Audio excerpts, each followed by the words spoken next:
Radio ici et maintenant, 95.2 FM, c'est le magazine Santé et Spiritualité. On peut commencer l'émission avec notre invité Ivan Skibik. Bonsoir Ivan, comment ça va? Bonsoir Morgane, bonsoir à tous et à toutes. Ça va très bien, merci. Bien Ivan, merci d'avoir accepté notre invitation. Dans le cadre du magazine Santé et Spiritualité, on va apprendre à te connaître, voir ce que tu proposes. Mais pour commencer, voilà, juste pourquoi pas une petite présentation de ta part. Peux-tu nous dire qui tu es et aussi ensuite nous parler un peu de ton parcours? Et oui, bien sûr. Alors, il y a beaucoup de façons de me définir. Je suis toujours assez embarrassé avec cette question. Mais je sais, c'est pas facile voilà, de se définir. Le titre... Donc le titre que j'emploie le plus souvent, c'est guérisseur et canal de lumière. Donc qu'est-ce que ça veut dire? Donc guérisseur, donc je fais des guérisons énergétiques, et canal de lumière parce qu'il y a de l'information qui circule. C'est-à-dire que je suis canal d'énergie, je capte des énergies que je vais transmettre à d'autres personnes lors de guérisons notamment, mais aussi ça peut être des choses informationnelles comme capter des informations et les restituer à d'autres personnes. Donc ça fait relativement peu de temps que je fais ça, puisque j'ai 36 ans, ça fait 3 ans que j'ai commencé, et de 0 à 33 ans, j'étais quelqu'un de complètement normal, un normal entre guillemets, au sens entendu communément par la société. J'ai un parcours très très classique, donc j'ai été élevé dans une famille de tradition chrétienne catholique. Je suis allé à l'école normale, j'étais bon en maths, alors j'ai fait une école d'ingénieur. Hein. C'est ce qu'on me disait, et puis c'est ce qui était un peu logique pour moi parce que j'ai toujours été très très cartésien. Et ensuite, je suis rentré dans le monde professionnel en faisant du marketing et de la stratégie. Donc d'abord pour le compte d'un groupe et puis ensuite pour mon propre compte où j'ai monté une start-up. Donc tu vois, Morgane, il n'y a pas grand-chose là-dedans qui laisse présager un avenir dans la spiritualité. Et pourtant, c'est un burn-out qui m'a mis sur la voie spirituelle. Il y a eu aussi d'autres choses qui se sont produites, des expériences mystiques que j'ai vécues par hasard, mais c'est principalement un burn-out donc dans la société que j'avais moi-même créée qui m'a amené à changer radicalement de vie. Donc si tu veux, je me suis retrouvé un matin, j'avais fondé une société. Oui. Et le produit, c'était, je commercialisais un réveil olfactif, un réveil connecté. Hein, donc dans la mouvance des objets connectés, c'était une start-up un peu en vogue. Tu sais, tout ce qui est objets connectés, c'est tendance. Donc je commercialisais un réveil connecté. Et ça, c'est très rigolo, puisque je faisais ça. Et puis un jour, je ne pouvais plus je pouvais plus me lever pour aller dans ma propre société. En fait, j'étais complètement en désalignement avec moi-même. En fait, je me suis aperçu que je commercialisais un produit qui était en plastique, fait en Chine, qui émanait des ondes électromagnétiques à proximité de la tête, puisqu'on le posait sur la table de chevet. Et moi, j'étais en pleine transformation intérieure et j'étais en train justement de faire attention avec ma famille. J'étais plus sensible aux ondes électromagnétiques, plus sensible à l'eau que je bois, à la qualité de l'alimentation, etc. Et je me suis aperçu que j'étais en totale désharmonie. J'étais vraiment à l'opposé en fait des valeurs l'objet de ma société était à l'opposé des valeurs que je recherchais et que j'essayais de vivre. Donc forcément, il y avait une grosse contradiction interne. Ça s'est ressenti, ça s'est somatisé. J'ai ressenti ça dans mon corps. Je pouvais plus, j'étais très mal à l'idée d'aller au boulot. Et j'ai fait tout un travail. Un travail sur moi, c'était le vrai début du cheminement, donc qui m'a amené après à me poser des questions sur moi d'abord. Donc d'un travail de coaching est ressorti l'envie en fait, et j'ai pu l'exprimer de faire quelque chose pour les autres, de vouloir aider les autres, d'être au service. Et parallèlement, je me suis intéressé, j'étais appelé par tout ce qui était guérison énergétique. J'en avais jamais fait. J'avais jamais entendu parler de ça. Je ne savais même pas ce que c'était. Et pourtant, j'ai été appelé à faire un premier stage en magnétisme, où là, j'ai découvert différentes choses. J'ai découvert certaines passes énergétiques, différentes choses que je pouvais faire, que je pouvais constater les résultats lors de tests que je pouvais faire sur des personnes autour de moi. Oui. Et puis ensuite, j'ai fait rapidement une initiation dans une autre pratique énergétique qui s'appelle le Reiki. Donc j'ai fait, voilà, ça m'a, ce ne sont pas des choses que j'ai utilisées, mais ce sont des choses qui m'ont progressivement fait évoluer sur mon début de chemin énergétique. Et puis ensuite, c'est une initiation au chamanisme qui m'a vraiment révélé. Donc là, je ne savais même pas ce que c'était que le chamanisme. J'en avais jamais entendu parler. Parce que pour te remettre dans le contexte, c'est il y a encore une année avant ça, toutes les personnes qui pratiquent des choses comme je pratique aujourd'hui, pour moi, c'était des charlatans. Donc j'avais fait vraiment du chemin, tu vois. Alors ces outils qui t'ont permis d'évoluer, c'était surtout puisque tu souhaitais sortir de ton burn-out ou bien c'est que tu commençais vraiment à t'y intéresser. Ce serait intéressant de savoir. Oui, alors en fait tout ça, ça s'est passé un petit peu en même temps, si tu veux. Alors il y a eu la sortie de burn-out où là j'ai pris conscience que je voulais aider les autres, que je voulais servir et que je voulais et que c'était à connotation spirituelle. Mais je ne savais même pas pourquoi, parce que je ne savais même pas ce que c'était que la spiritualité. Pour moi, à l'époque, spiritualité, c'était religion. Et les choses sont complètement différentes pour moi aujourd'hui. Mais je savais qu'il y avait quelque chose de spirituel derrière. Et j'avais envie d'explorer. Et parallèlement, en fait, j'étais appelé par ça. C'est-à-dire que je ne sais pas pourquoi, mais je regardais des vidéos sur YouTube, par exemple, sur le domaine des soins énergétiques, sur le domaine de la dynamisation de l'eau, par exemple, sur le domaine des ondes de forme. En fait, c'est toutes les choses énergétiques en fait qu'on peut utiliser dans son quotidien pour dynamiser des aliments, pour les rendre plus vivants. Et donc je m'intéressais à ça, si tu veux. Je suis allé voir 2-3 conférences sur ce sujet. Et puis ensuite, voilà, tout ça s'est fait en parallèle, si tu veux, et de manière assez progressive, même si la progression finalement ça s'est passé en très très peu de temps finalement. C'était progressif mais intense. D'accord. Et oui, vas-y. Ouais, vas-y, pardon, je t'écoute. Non, mais surtout, j'aurais souhaité savoir s'il y a eu tout de même des expériences qui t'ont le plus marqué dans ce chemin au début, qui t'ont permis vraiment d'être sûr et certain que c'était cette voie-là que tu avais l'intention de choisir. Oui, tout à fait. Oui, parce qu'en fait, là, ce dont je parle, c'est vraiment le fond de l'histoire. Mais il y a eu quand même il y a eu 3 événements avant ça qui se sont produits et que je n'ai pas compris sur le coup, mais j'ai assemblé les pièces du puzzle plus tard et j'ai compris que ces événements n'avaient pas été sur ma route pour rien. En fait, en 2008, alors là, je travaillais pour le compte d'une société parisienne. C'était un groupe international qui était basé en région parisienne. Dans le milieu du bâtiment, je faisais du marketing et de la stratégie. Et puis, c'était même avant ça, pardon, c'était à une époque où je vivais aux États-Unis, la première expérience. Donc c'était en 2008.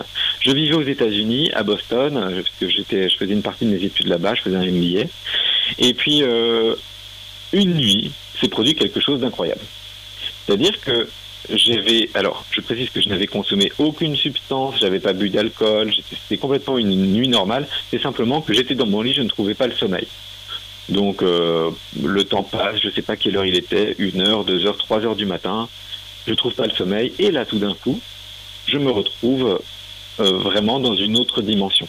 Je me retrouve au milieu du cosmos. Et j'ai une connaissance qui me tombe dessus, une connaissance incroyable. C'est-à-dire que d'un coup, j'ai compris tous les mystères de la spiritualité, tous les mystères de ce que j'appelais à l'époque la religion. Et j'ai compris je ne sais pas combien de temps ça a duré, parce que pour moi ça a duré vraiment longtemps, mais ça s'est sans doute produit en une fraction de seconde, mais j'ai eu la connaissance d'énormément de choses, notamment du fait qu'on se réincarne. Pour moi, la réincarnation, à l'époque, en 2008, c'était vraiment un concept, c'était juste un concept oriental bizarre. Et là, en fait, et j'avais jamais considérer ça sérieusement. Pour moi, c'était juste un délire occidental.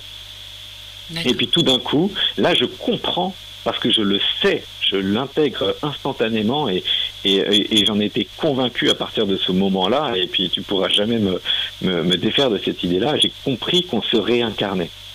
J'ai eu cette connaissance. Et ça, c'est une toute petite fraction de ce que j'ai compris lors de cette expérience, puisque je suis sorti de cette expérience et ma seule envie, quand j'ai terminé cette expérience, ou même pendant cette expérience, c'était de restituer au monde tout ce que je venais d'apprendre, tout ce que je venais de comprendre sur la spiritualité. J'ai compris qu'on était un. J'ai vécu l'unité pendant ce moment-là. C'est des choses vraiment très très fortes et incroyables. Et puis encore, je ne l'ai pas du tout cherché. Ça s'est arrivé complètement par hasard. Ça m'est vraiment tombé dessus. Et ma volonté, c'était de partager ça au monde dans un livre. Et je voyais même la taille du livre. Je voyais que le livre faisait une quinzaine de centimètres d'épaisseur. Tellement il y avait de connaissances, en fait, que j'avais en moi. Et puis, comme d'autres expériences, d'autres témoignages de ce type que j'ai avec des personnes que j'ai côtoyées bien plus tard, eh bien, je me suis aperçu, tout de suite, en fait, instantanément, une fois que je suis sorti de cette expérience, eh bien, ce livre qui faisait une quinzaine de centimètres d'épaisseur, eh bien, tout était sorti, tout a été oublié. Il me restait juste une page. Et sur cette page, eh bien, il y a la réincarnation, il y a l'unité, parce que j'ai vraiment vécu l'unité, j'ai compris qu'on était tous un. Et qu'on était tous Dieu. Et il y avait certaines, et tout d'un coup, ça me faisait comprendre certaines paroles de la Bible, qui était le seul texte spirituel que je connaissais à peu près à l'époque. Et quand Jésus dit tu fais mal, si tu fais quelque chose de mauvais à quelqu'un, tu fais quelque chose de mauvais à toi-même, enfin tu fais quelque chose de mauvais à moi, mais je dis mais oui, ça prend tout son sens puisqu'on est un. Ce que tu fais vers l'extérieur, en fait, tout ça, tu te le fais à toi-même. Et donc, finalement, il y a des choses qui prenaient sens, en fait, dans ce que je connaissais. Et donc, du coup, cette expérience que j'ai vécue et ces choses-là, je pouvais quand même me raccrocher et il y avait quand même une cohérence, tu vois. Oui. Et donc, malheureusement, c'est comme ça, de ce livre et de cet amas de connaissances énormes que j'ai pu côtoyer pendant cette expérience très très forte, eh bien, ça s'est résumé. Il y a deux choses qui me sont restées finalement, c'est cette notion d'unité. Trois choses, parce que c'est vraiment la puissance de l'amour en fait. C'est l'unité, la puissance de l'amour, et puis le fait qu'on se réincarne. Donc ça, c'était en 2008. Donc tu vois, c'était bien avant, c'était 12 ans ou 11 ans avant le burn-out que j'ai fait et avant ma transition, vraiment ma transition professionnelle et ma transition de vie tout court en fait. En effet, c'est assez surprenant comme expérience au moment où bien tu n'en avais pas grand-chose à faire de la spiritualité, ou au moment où tu avais d'autres préoccupations et que tu pensais que la spiritualité, voilà, c'est la religion. Comment est-ce qu'on peut expliquer ce genre d'expérience, ce genre de phénomène qui nous arrive comme ça d'un coup? En plus, tu nous l'as précisé, voilà, tu n'avais utilisé aucune substance illicite ni quoi que ce soit, c'est venu d'un coup, c'est vrai que c'est assez surprenant. Ah oui, mais c'est complètement...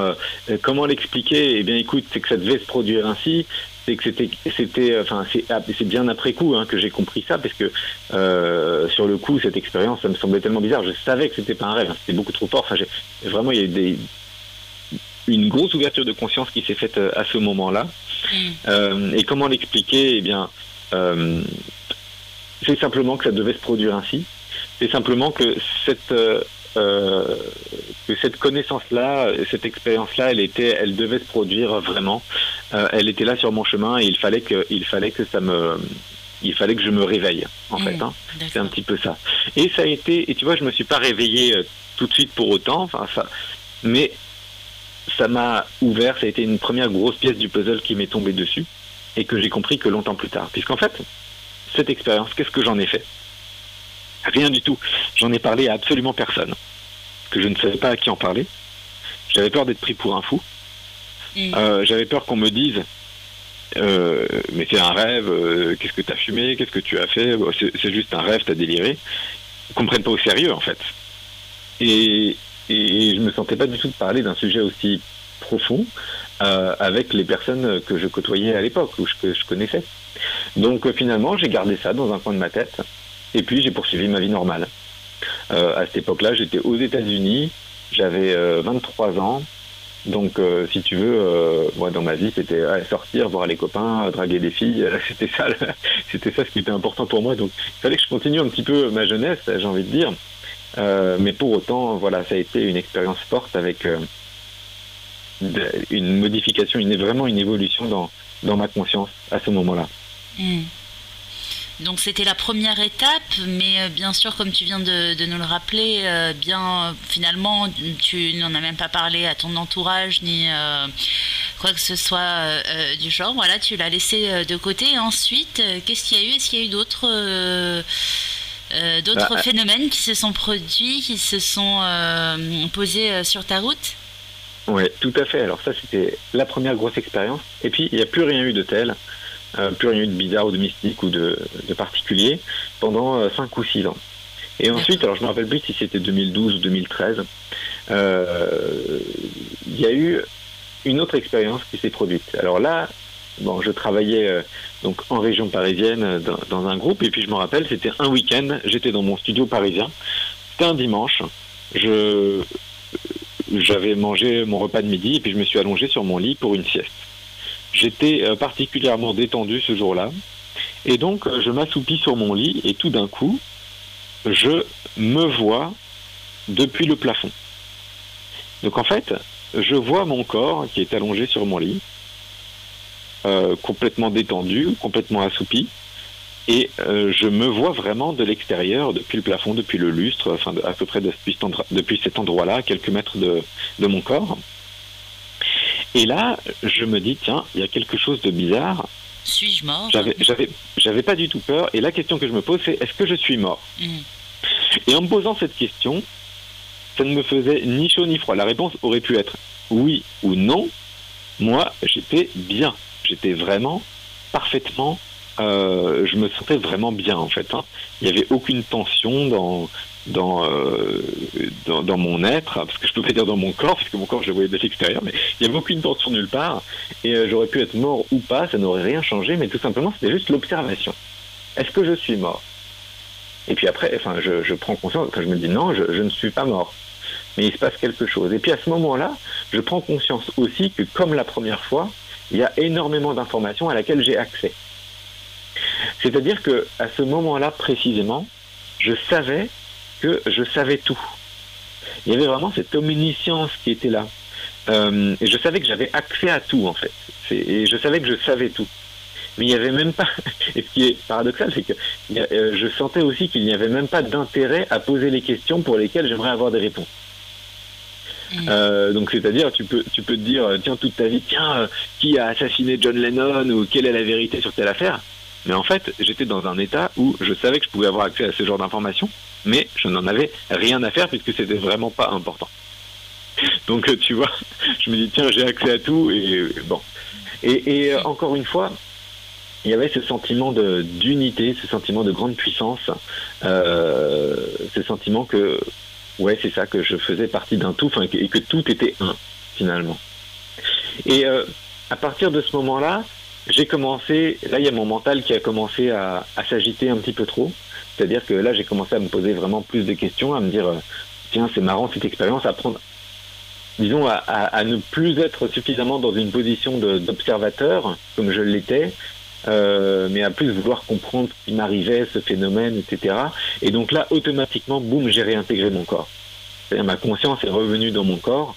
Et puis je me suis dit mince, j'aimerais bien repartir là-haut pour revivre un petit peu cette expérience, mais pas de bol, je ne pouvais pas le faire consciemment. Donc là, ça a vraiment été une expérience.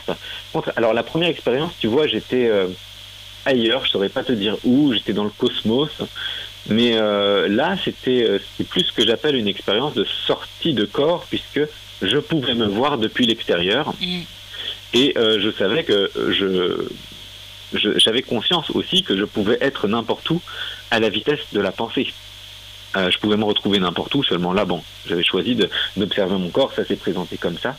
Mais c'est fou quand même, cette sensation et cette certitude, en fait, cette conscience d'unité qu'on a accès à tout, qu'on sait tout, en fait. Et qu'il suffit de poser la question pour avoir ses réponses.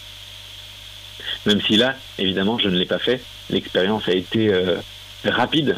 En fait, ça a été extrêmement rapide. Mais ça a été, bien sûr, comme la première fois, vraiment intense. Donc là, encore une fois... C'était en quelle année déjà, cette expérience? Alors, c'était 2012 ou 2013. D'accord. Je pense que c'est dans ces eaux-là. En fait, je ne saurais même pas le dire précisément. Mais encore une fois, voilà, une expérience forte et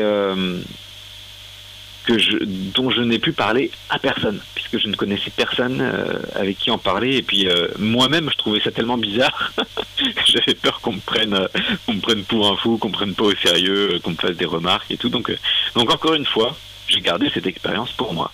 Et donc ensuite, on avance encore. Donc je continue dans mon expérience professionnelle. J'habite toujours en région parisienne. Je suis toujours dans le même job. Et puis là, un peu plus tard, je fais un voyage d'affaires où je vais en Russie. J'étais allé plusieurs fois en Russie dans le cadre professionnel. Et là, je me retrouve donc dans la famille de quelqu'un avec qui j'étais proche là-bas, que j'avais rencontré là-bas. Et le beau-père de cette personne, donc je mangeais avec cette personne que je connaissais et avec sa famille. Et il se trouve que le beau-père de mon ami là-bas me voit à table et il me dit « Tiens, tu as un problème de dos à tel endroit. » Et effectivement, j'avais mon dos qui était bloqué. Bon, jusque-là, rien de trop exceptionnel. On peut, à la rigueur, j'ai envie de dire, n'importe qui aurait pu voir que j'étais un peu tordu, entre guillemets, même si ça se voyait pas tant. Et ensuite, il continue de me regarder, il me dit « Tiens, est-ce que ton père a un problème au genou droit ?» Alors mon père, évidemment, qu'il n'avait jamais vu, dont je n'avais jamais parlé, dont je ne lui avais jamais parlé, j'en avais même jamais parlé à mon ami. Mon père, le lendemain ou le surlendemain, devait se faire opérer du genou droit parce qu'il avait un problème. Et donc il me dit ça juste en me regardant. Et là je commence à me dire, tiens, c'est un peu plus fort. Là le gars il commence, autant pour mon dos c'était pas très exceptionnel, mais là il commence à dire des choses, je sais pas comment il fait. Et puis tu vois, autant comme je te l'ai dit, c'est une personne qui dit des choses comme ça, j'aurais pu me dire c'est un charlatan, mais là j'étais tellement dans un tel contexte de confiance, je connaissais, c'était le beau-père de mon ami qui était là, et c'était vraiment dans un climat de confiance, de bienveillance. Je me dis tiens, je vois pas pourquoi je pourrais pas le prendre au sérieux. En plus là il dit des choses, vraiment, là il touche des choses que je ne sais même pas comment il peut les dire. Et puis ensuite il m'a dit, j'avais régulièrement des problèmes de dos à l'époque, je portais des semelles orthopédiques, et il m'a dit si tu veux je peux t'aider avec tes problèmes de dos, je peux te faire un massage. Donc là j'étais encouragé par mon ami, il me dit oui vas-y, il peut te faire un massage, ça va durer 10-15 minutes, tu vas voir, il fait ça, c'est super. Donc là il me fait un massage, je hurle de douleur, il savait mettre vraiment les doigts là où il fallait pour bien faire mal, et puis là il me dénoue complètement. Et il me dit que je n'ai plus besoin de porter des semelles orthopédiques parce que les semelles orthopédiques venaient simplement compenser un déséquilibre, mais en aucun cas corriger mes problèmes, entre guillemets. Et là, il m'a dit qu'il venait de le faire. Et effectivement, depuis ce jour-là, je n'ai plus jamais porté de semelles orthopédiques et mes problèmes de dos se sont... je peux pas dire que je me suis plus bloqué le dos après. Par contre, en tout cas, un problème tel que je le faisais, enfin là je m'en faisais régulièrement, en fait tous les 2 mois je me bloquais le dos au même endroit, etc. Là je n'en ai plus jamais eu. Et donc en fait c'était une rencontre exceptionnelle parce que je ne comprenais pas en fait la portée de ce que cet homme faisait. Je comprenais même pas ses facultés médiumniques. Je savais pas comment il me disait, comment il pouvait me dire des choses comme ça sur mon père, mais j'ai constaté et j'ai accepté, et là encore ça a été une grande ouverture de conscience, qu'il pouvait se passer des choses qu'on ne voit pas, qu'on ne peut pas forcément expliquer, ou en tout cas pas selon des termes rationnels, ou en tout cas avec la rationalité que je connaissais, avec laquelle j'étais familier, et qu'il pouvait se passer des choses, des choses subtiles en fait. Donc là encore une expérience forte un témoignage, en fait, de la première fois où j'ai été touché par quelqu'un avec des facultés particulières. Mm. Donc ça, c'était, je ne sais pas exactement en quelle année, c'était peut-être en 2013 ou en 2014. D'accord. Et là, ça m'a pas changé tout de suite.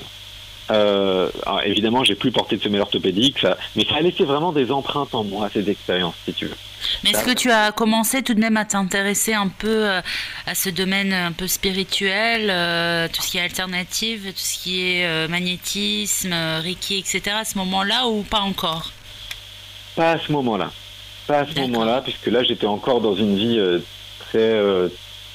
très active, j'avais envie de prouver des choses. J'étais encore un jeune professionnel, hein. J'étais dans mes 5 premières années de vie professionnelle, enfin, même si c'était peut-être la 5e année.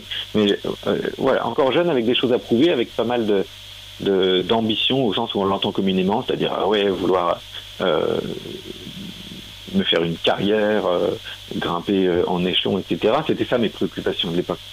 D'accord. Autant il y avait une grande ouverture, si tu veux, au niveau de la conscience, et puis au niveau une ouverture aussi au niveau simplement de l'acceptation et la reconnaissance. C'était vraiment important pour moi au final, parce que pour moi, je te dis, hein, toutes les personnes qui étaient des charlatans encore il y a quelques années avant ça. Et puis là, j'ai commencé à accepter que certaines personnes avaient des dons et pouvaient faire des choses extraordinaires que je n'expliquais pas. Et ça, je l'acceptais. Je ne regardais plus ces personnes de travers, entre guillemets. Et donc, voilà, encore une fois, j'ai pas vraiment parlé de cette expérience autour de moi. Mais, voilà, ça a laissé une empreinte, une troisième grosse empreinte. Et finalement, ça a préparé le terrain à ce qui m'est arrivé après. Donc finalement, 2 ou 3 ans plus tard, dans une nouvelle expérience professionnelle, je me retrouve en burn-out.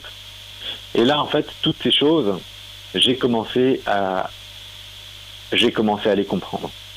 Et puis tu vois, la vie, avec toutes ses synchronicités, avec toute sa magie, a mis devant moi des personnes nouvelles.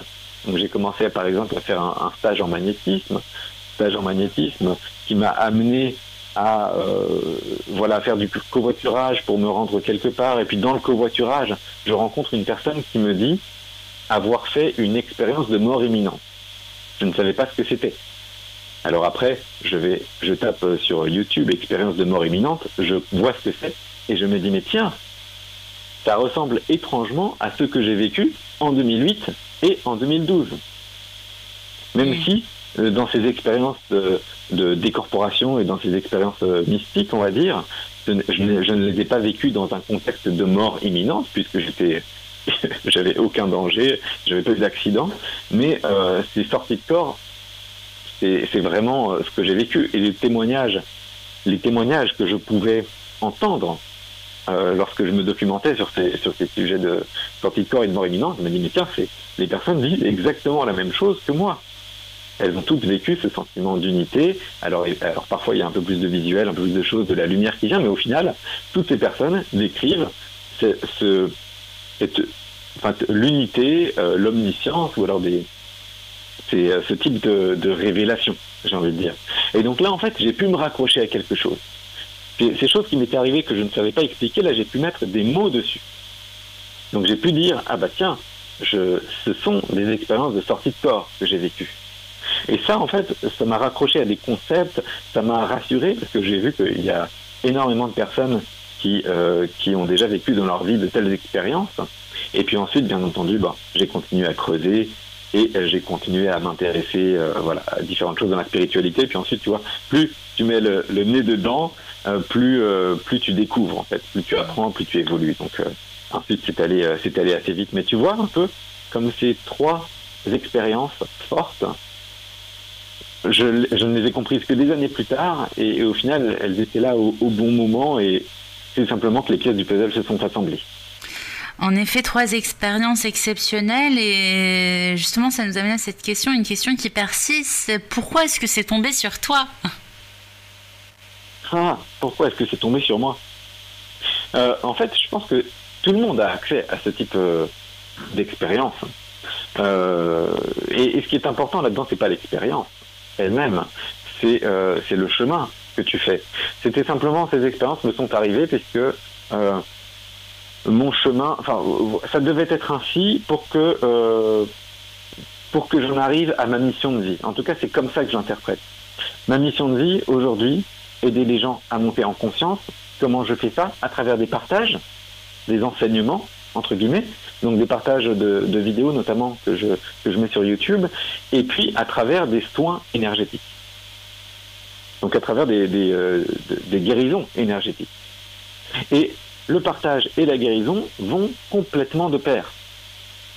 C'est-à-dire que le partage permet d'expliquer la guérison et tous les concepts que je partage permettent d'expliquer, de rationaliser ce qui se passe lors d'une guérison, parce que sinon tu vois quelque chose, tu peux te dire que c'est du placebo, il y a d'autres choses, mais vous voyez, il y a beaucoup de partages qui permettent de comprendre ça. Et de l'autre côté, la guérison sert les partages puisque ça donne des preuves qu'on peut ressentir dans son corps physique ou alors émotionnellement, qu'on peut ressentir de différentes manières, et ça donne des preuves et ça appuie les partages que je fais. Donc en fait, ces deux activités, finalement, elles sont complètement compatibles, complémentaires, et ça sert le but d'éveiller les gens, d'ouvrir simplement davantage leur conscience. Et je pense que ces expériences qui me sont arrivées, ces 3 expériences que j'ai décrites, étaient là sur mon chemin pour me faire grandir moi-même en conscience et pour m'amener plus vite dans ma propre réalisation. Enfin, ma propre réalisation, là encore une fois, c'est un grand mot. Je ne prétends pas être réalisé, mais en tout cas, je suis sur mon chemin de vie, sur ma mission de vie. Et si j'avais pas eu ces expériences, j'aurais eu un burn-out et j'aurais pu très bien continuer j'aurais sans doute quitté le job, ou quitté cette société que j'avais fondée puisque je sentais que je n'y étais pas bien, mais je n'aurais pas pris un virage aussi important. Si je n'avais pas eu ces expériences avant, je n'aurais pas été intéressé par tout ce qui était spirituel, et donc, j'aurais continué d'errer à côté de ma mission de vie. Donc, et pour moi, en fait, ce type d'expérience, alors c'est pas que j'ai été choisi pour vivre ces expériences, pas du tout, c'est au contraire. À un niveau plus intelligent, à un niveau du soi, de mon soi plus élevé, au niveau de l'âme, il était temps, en fait, que je vienne sur ma mission de vie, et ça, ça a été des petits coups de pouce divins pour accélérer un petit peu le processus.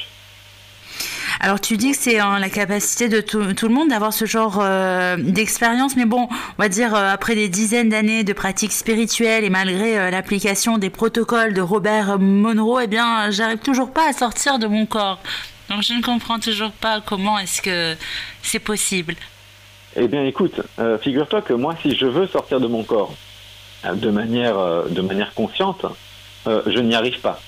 J'ai essayé 2-3 fois, alors pas du tout de manière assidue, mais je suis sorti de manière totalement involontaire. Ça m'est arrivé totalement accidentellement. Évidemment, il y a des personnes qui arrivent à le faire de manière consciente. Il y a des personnes, comme Robert Monroe, ils écrivent des protocoles parce que ce sont des personnes qui arrivent très bien à le faire, et je pense qu'en s'entraînant, on peut le faire. Après, il faut se poser la question, est-ce que c'est juste?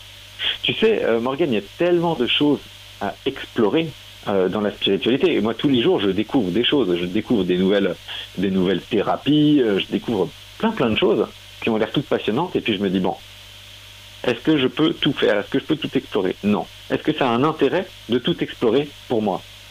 Bon, ma réponse, c'est non. Par contre, il y a des choses dans lesquelles on est appelé à se rendre, des choses qu'on peut creuser, qu'on est invité à creuser, des choses qui vont plus résonner pour nous. Et donc, tu vois, par exemple, il n'y a pas si longtemps, j'ai exploré quelque chose. J'ai commencé une formation dans le fait pour voir sans ses yeux physiques. Un truc de fou. Là encore, c'est quelque chose que j'ai découvert. Et j'ai découvert qu'il y a des écoles en Angleterre, en Allemagne, en Inde et dans plein de pays, des écoles, alors elles ne sont pas très nombreuses, mais il y en a, où on apprend aux enfants à développer leur 3e œil, donc c'est-à-dire la vision sans les yeux physiques.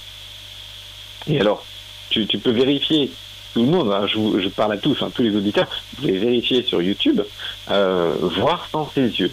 Et vous voyez que les enfants on leur met un masque complètement opaque. Hein. Je laisse ce masque, on parle de masque aujourd'hui pour d'autres choses, mais c'est un masque pour les yeux qui est complètement opaque. On met ça sur les yeux, on voit rien du tout, même en plein jour, on voit pas une petite goutte de lumière.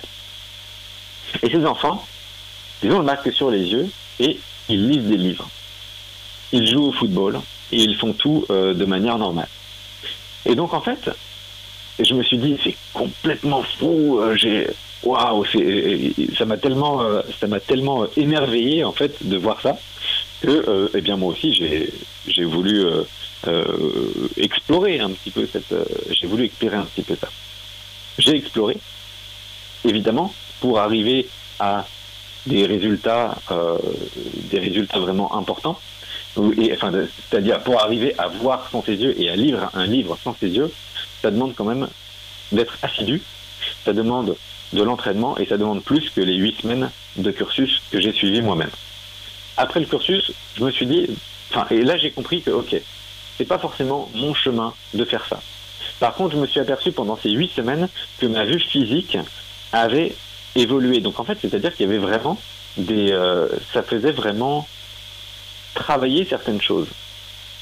Et j'ai vu que sans mes lunettes, je porte des lunettes avec une correction qui n'est pas très importante, mais j'ai vu que sans mes lunettes, en me concentrant, et après une méditation, et tel que le protocole que j'avais vu pendant cette courte expérience, eh bien j'arrivais à voir des choses de manière nette à une distance à laquelle je n'arrive pas j'arrivais à lire du texte de manière nette à une distance à laquelle je ne peux pas lire le texte en temps normal en fait. Donc voilà, c'est pas du tout sans les yeux, mais par contre, tu vois, ces expériences me prouvent que il peut se passer des améliorations et on peut guérir de tout et on a tous en nous des pouvoirs extraordinaires. Mais après, voilà, c'est pas non plus mon chemin. Si tu veux, j'adorerais faire ça, mais c'est mon ego qui adorerait. J'adorerais voir sans mes yeux. J'adorerais avoir des super pouvoirs, etc. Mais en fait, quand je dis j'adorerais, c'est mon ego qui adorerait, parce qu'il aimerait bien se la raconter en disant ouais, je peux faire ci, je peux faire ça. Mais après, et en fait, le plus important, c'est se recentrer. Quelle différence on peut apporter dans le monde? Pourquoi est-ce qu'on est là? Et moi, quand je me ressens, et si tu veux, c'est quelque chose que je fais régulièrement. Hein, parfois, je me rends compte que tiens, je m'éparpille un peu trop. Je me dis ok, je me pose et je me dis tiens, qu'est-ce qui est vraiment important pour moi? Pourquoi est-ce que je suis là? Pourquoi est-ce que je suis dans ce monde? Voilà, je suis là pour aider les gens à s'ouvrir en conscience. C'est pas grave si je porte des lunettes, c'est pas grave si je vois pas sans mes yeux, c'est pas grave si ceci, cela. Mais pour aider en conscience, qu'est-ce que je fais? Eh bien, je fais des partages et je fais donc des guérisons énergétiques. Les deux se complètent, mais en fait, je suis là pour ça. Et le reste, ça viendra peut-être un jour. Il y a sûrement, et puis c'est même ça, j'en suis convaincu, et puis d'ailleurs c'est déjà le cas, d'autres capacités qui se développent pendant le processus, mais ce n'est pas un but en fait.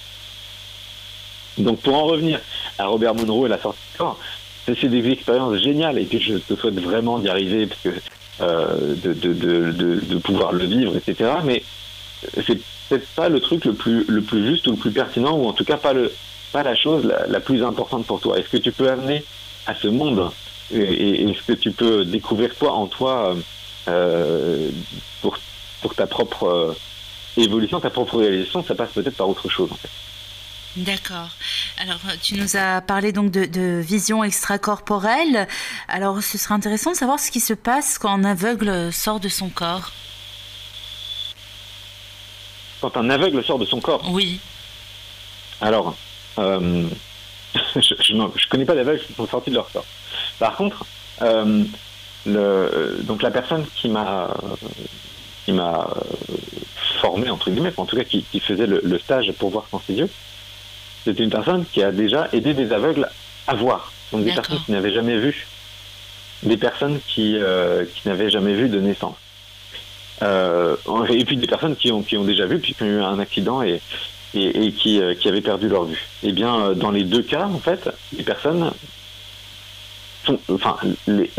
parvenaient à voir. Alors c'est pas forcément à voir tous les détails comme on peut le voir avec des yeux physiques, mais en tout cas, imagine pour un aveugle qui n'a jamais vu de sa vie, il arrive à marcher dans la rue sans avoir besoin d'un chien ou sans avoir besoin d'une canne, parce qu'il arrive à distinguer toutes les principales choses qu'il y a autour. Imagine le truc. Personne, même la médecine n'explique pas du tout ça. Et ça, pourtant, c'est des choses qui sont possibles. C'est simplement qu'on ne se sert pas des yeux physiques, mais on se sert d'un autre type de vision, en fait. C'est une perception qu'on a depuis la glande pinéale, entre autres, mais on peut percevoir les choses et on peut réellement voir, et je te parle de couleurs, je te parle de lire des textes, je te parle pas de ressenti, je te parle vraiment de voir, mais avec autre chose que ses yeux physiques. Et donc après, pour répondre à ta question sur qu'est-ce qui se passe quand ils sortent de leur corps, là je ne peux pas te dire en fait. Et j'imagine que c'est la même chose. J'imagine tout à fait que, ces personnes peuvent, je ne sais pas pourquoi elles pourraient pas voir. Si on peut voir déjà en étant conscient, à ce moment-là, quand on sort de son corps, on a des perceptions encore plus fortes. Donc pour moi, ça fait pas de doute que ces personnes peuvent tout à fait tout distinguer. Alors je rappelle tout simplement aux auditeurs et auditrices qu'on est sur Radio Ici et Maintenant 95.2 FM, c'est le magazine Santé et Spiritualité. On est en compagnie de notre invité Ivan Skibik, guérisseur holistique et canal de lumière. Donc on poursuit la discussion ensemble. Donc on a parlé de la vision, des images. Alors justement, quelques questions, surtout suite à ces expériences que tu as partagées avec nous à l'instant. Ivan, comment as-tu réussi à ramener les concepts essentiels à partir d'une dimension où il n'y a plus de mots? Comment s'est fait cette transmission, si ce n'est par des images? Alors, cette transmission, ça s'est fait par des images et surtout, ça a été des choses que j'ai comprises immédiatement. Tu sais, il y a différentes perceptions qu'on peut tous avoir. Tu connais les personnes clairvoyantes, donc des personnes qui vont voir des choses plus facilement, comme si c'était avec leurs yeux, mais ça va être très visuel. Donc là, en l'occurrence, il y avait un petit peu de visuel chez moi, pas beaucoup. Il y a des personnes qui sont clairaudientes. Donc ce sont des personnes qui vont entendre des phrases, des mots, même avec différentes voix, différentes personnes. Et puis, elles vont comprendre les choses comme ça. En tout cas, ça va être un de leurs canaux de perception, des choses subtiles. Il y a des personnes qui vont... Alors, il y a des sens qui sont un peu plus rigolos. Il y a la claire olfaction, ou la claire gustation, je crois qu'on appelle ça comme ça. Des personnes qui vont sentir des goûts et des odeurs quand ils arrivent quelque part, et ça va leur donner des informations pour comprendre les choses. Donc c'est peut-être un peu plus rare, et puis un peu moins clair comme type de signal. Et puis, il y a d'autres types de perceptions, et notamment chez moi qui est un peu plus développé que les autres, c'est la connaissance instantanée, si tu veux. Donc moi, ça passe pas par des choses que j'entends, même si parfois... Enfin non, avec mes oreilles, j'ai jamais rien entendu, en fait, ou en tout cas, c'est pas comme ça que j'entends les choses. Il y a des images qui me viennent, mais c'est surtout la connaissance directe. Donc c'est-à-dire que c'est comme si tu appuies sur un bouton télécharger avec ton ordinateur. Là, c'est un peu ce qui se passe. Il y a des choses qui sont téléchargées instantanément, et donc je les comprends, mais en une fraction de seconde. En fait, c'est compris instantanément. Mais ensuite, pour les expliquer, c'est à moi de les traduire en mots. Et donc, les mots sont pas forcément bien choisis, et puis parfois, ça me prend un petit peu de temps. Mais ça se fait comme ça. Je crois que ça s'appelle la connaissance. Enfin, je ne sais pas s'il y a un nom particulier pour ça. On va dire, je l'ignore, c'est ça. Mais c'est comme ça que ça se passe pour moi, en fait. D'accord. Alors... Et donc pendant ces... Excuse-moi, ouais. Non, j'écoute. Non, donc je te disais, donc en fait, pendant ces expériences, ce que j'ai compris, finalement, ça a été comme ça. J'ai compris. Je sais pas pourquoi, mais boum, j'ai compris tout ça. Tout ça, tout d'un coup. Et puis, malheureusement, tu vois, quand j'étais dans cette super conscience, là, j'avais de quoi raconter. J'avais ce bouquin ce bouquin de 15 cm d'épaisseur d'informations. Et même en fait c'était infini en fait tout ce que j'avais compris sur ce que j'appelais les religions, mais ce qui est sur la spiritualité, c'était complètement nouveau pour moi. Parce qu'aujourd'hui en fait, tu vois, c'est vrai que je parle expérience de l'unité. Bon bah dans tous les bouquins de spiritualité on parle d'unité, puis même dans la Bible on parle d'unité. Donc en fait il y a quoi de nouveau? En fait ce qui était nouveau, c'était nouveau pour moi. C'était nouveau pour moi parce que j'ai compris. C'est pas quelque chose que j'ai lu, que j'ai compris avec mon mental, c'est que je l'ai compris avec mes tripes. Je l'ai compris vraiment intérieurement, et là c'était vraiment très très fort.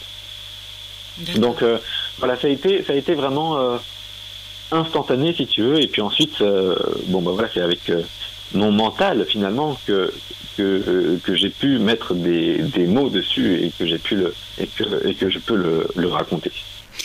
Alors Ivan, on est bien d'accord que quand on parle de transmission, les transmissions essentielles ne sont pas du mot à mot, ce n'est pas une dictée comme le prétendent parfois les prophètes. Alors, encore une fois, comme je l'ai dit, il y a plusieurs canaux, tu sais. Donc il y a plusieurs canaux avec lesquels on peut percevoir, je vais appeler ça les mondes subtils, c'est-à-dire là une réalité qui va au-delà des 5 sens. Et donc cette réalité qui bien sûr existe, qui est bien sûr la majeure partie de tout ce qui se passe en fait, de tout ce qui existe. Mais et donc si tu veux, il y a des personnes qui entendent des choses. J'ai un ami qui est et on canalise, si tu veux. Alors ça s'appelle canaliser. Quand tu reçois des informations pour les restituer, on appelle ça canaliser. Tu es canal. Donc il y a des personnes qui sont canales, qui vont vraiment entendre des êtres. Par exemple des êtres de lumière, ou qui vont entendre leurs guides, ou qui vont parler avec des personnes décédées, par exemple, qui vont entendre leurs mots et qui vont les restituer. Donc il y a des personnes à qui on dicte ça. Et c'est leur canal principal de perception des choses, des mondes subtils. Moi, le canal, alors il y en a deux principaux, mais il y a un petit peu de visuel que je perçois, mais c'est pas non plus du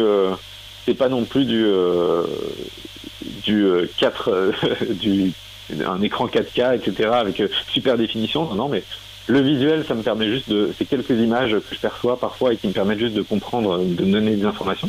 Et c'est surtout de la connaissance directe. Par exemple, quand je fais un soin énergétique à quelqu'un, je me connecte à cette personne, et puis là, je ne sais pas pourquoi, mais je sais qu'il faut aller à cet endroit-là. Je sais que dans le passé de la personne, il y a eu un trauma à tel âge et qui concernait telle problématique.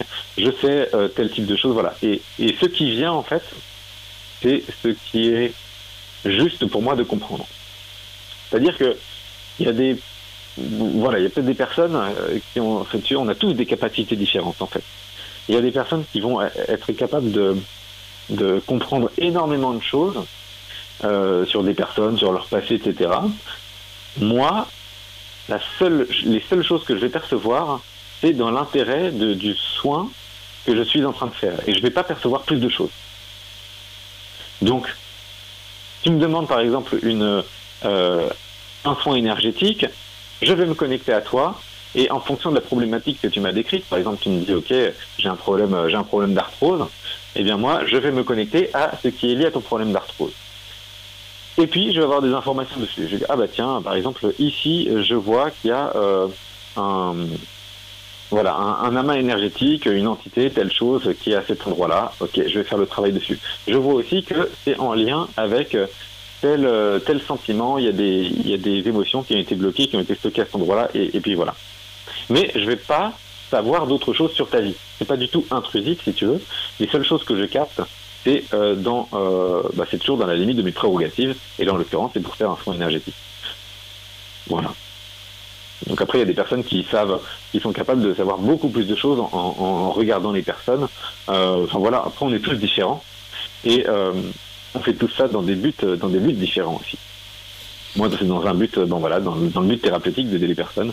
Et je perçois assez peu d'informations, mais c'est toujours l'information qui est nécessaire et suffisante pour faire ce que j'ai à faire, c'est-à-dire pour aider la personne via un soin énergétique. Alors justement, Ivan, d'ici quelques instants, on va approfondir le sujet, voir encore davantage les différentes explications que tu as partagées avec nous par rapport aux soins et aux accompagnements que tu proposes. Mais juste avant, c'est le moment de faire une petite pause, une pause promotionnelle. On va partager donc tes coordonnées avec nos auditeurs. Donc restez à l'écoute, toujours sur Radio Ici et Maintenant 95.2 FM, ou peut-être que vous nous écoutez sur ici et maintenant.com, ou même sur les applications radio pour smartphone, et aussi cette possibilité de nous écouter sur la RNT 24 heures sur 24. Poursuivez l'écoute. Tout de suite, c'est la première page promotionnelle et vous allez connaître les coordonnées de notre invité pour pouvoir le retrouver après cette émission.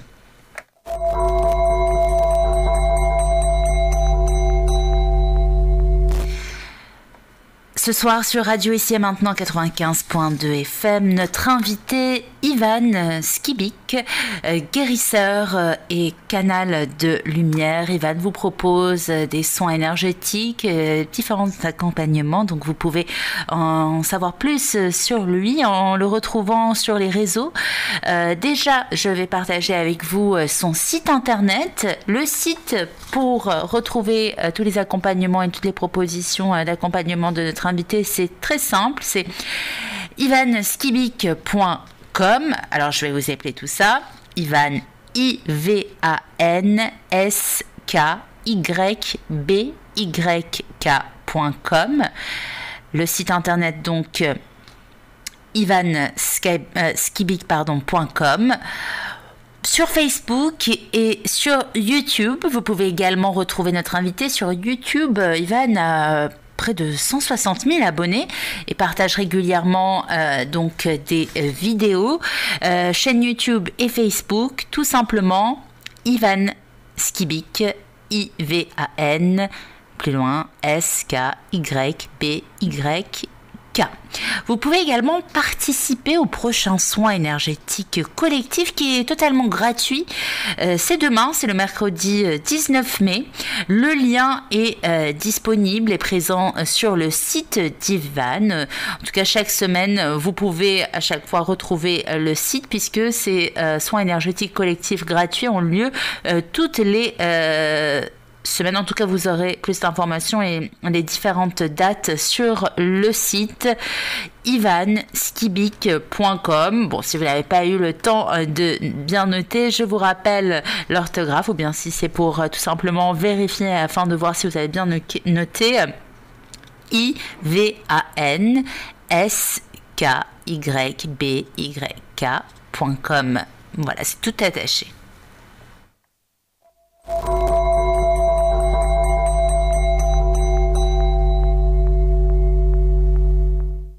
On poursuit l'émission Santé Spiritualité sur 95.2 FM avec notre invité Ivan Skibik. Alors Ivan, on a aussi quelques questions d'auditeurs via notre forum, le forum.fm, aussi dans quelques instants, enfin dans quelques minutes, pourquoi pas accueillir aussi les auditeurs qui souhaiteraient échanger avec toi.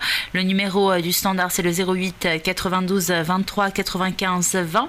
Donc par rapport à cette première partie de l'émission où tu nous as parlé un peu de ton parcours et de ces différentes expériences qui t'ont amené là où tu es aujourd'hui, est-ce que on pourrait dire que tu es rentré dans la catégorie des éveillés, si on peut parler comme ça? Alors, pour moi, tu vois, les éveillés, il y a différents types d'éveil, en fait. Pour moi, je me considère pas comme un éveillé.